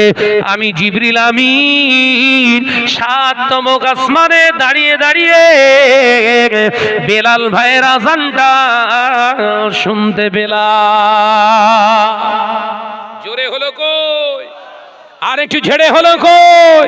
নারে তাকবীর।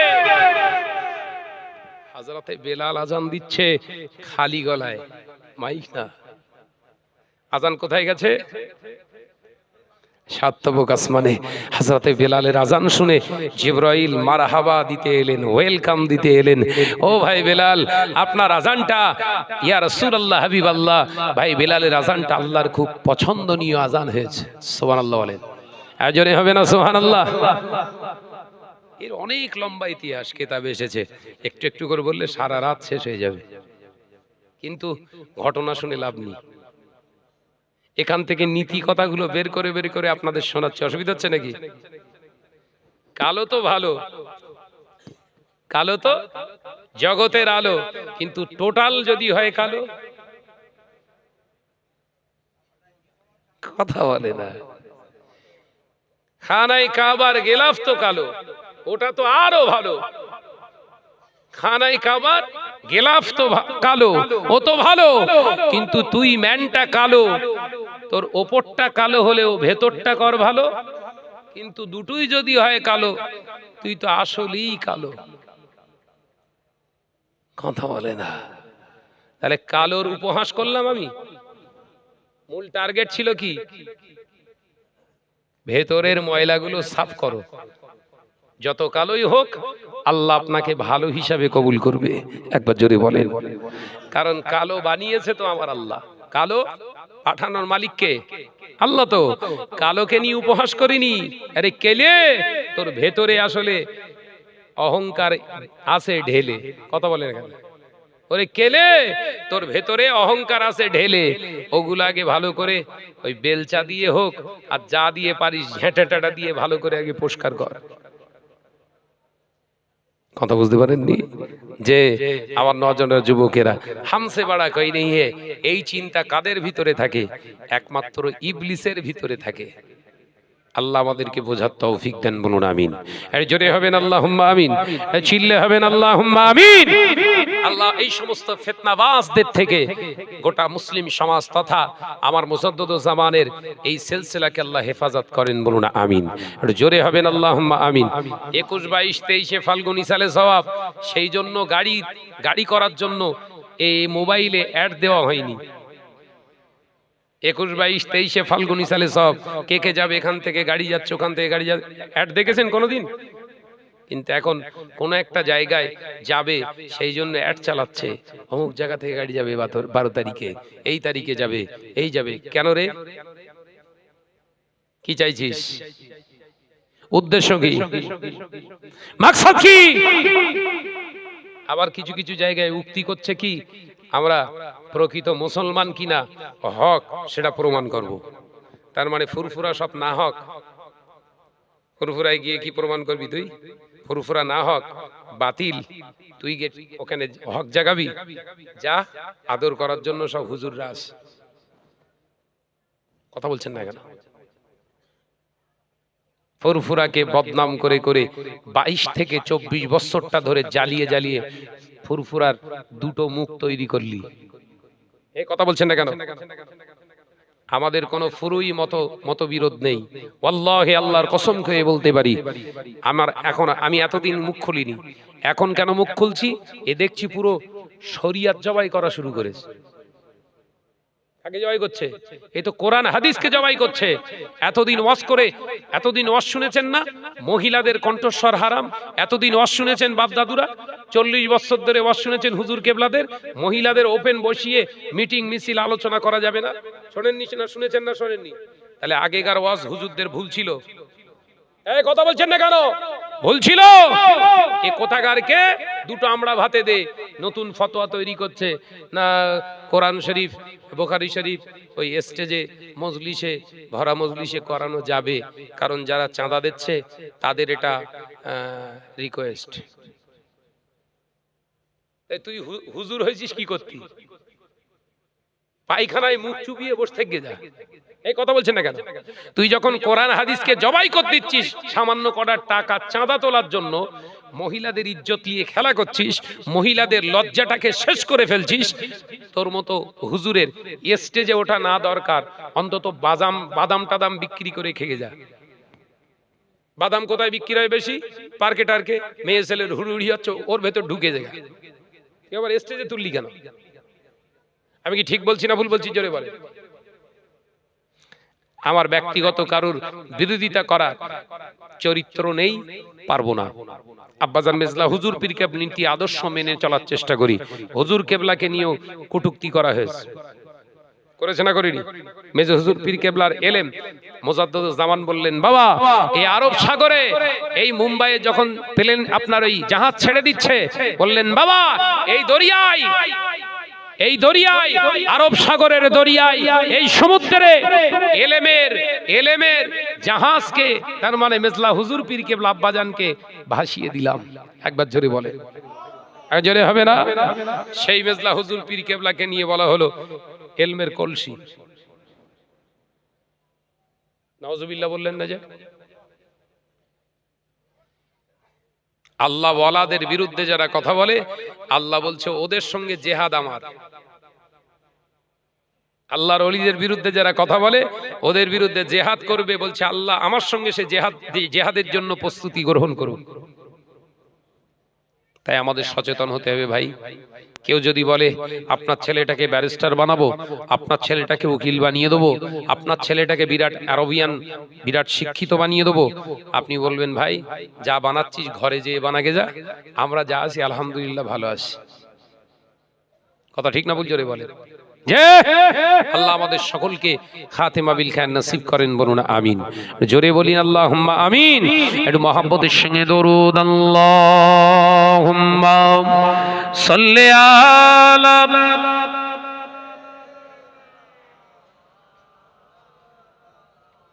মাশাআল্লাহ মাশাআল্লাহ, আরেকটু জোরে ওয়া আলা আলি।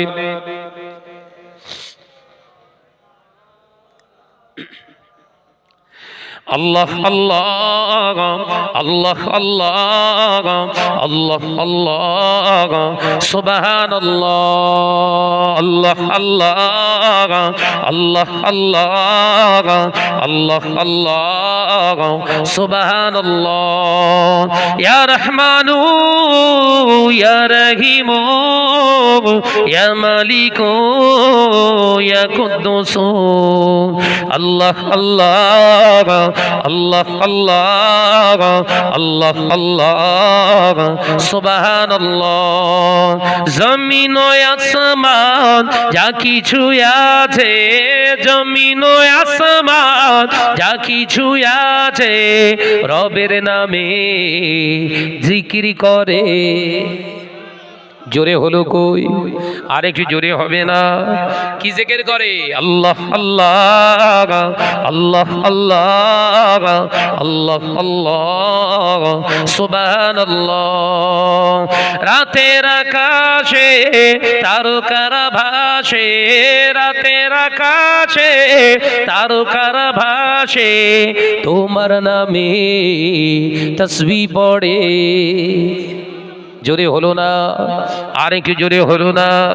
আল্লাহ আল্লাহ আল্লাহ আল্লাহ আল্লাহ আল্লাহ সুবহানাল্লাহ, জোরে জোরে লা ইলাহা ইল্লাল্লাহ।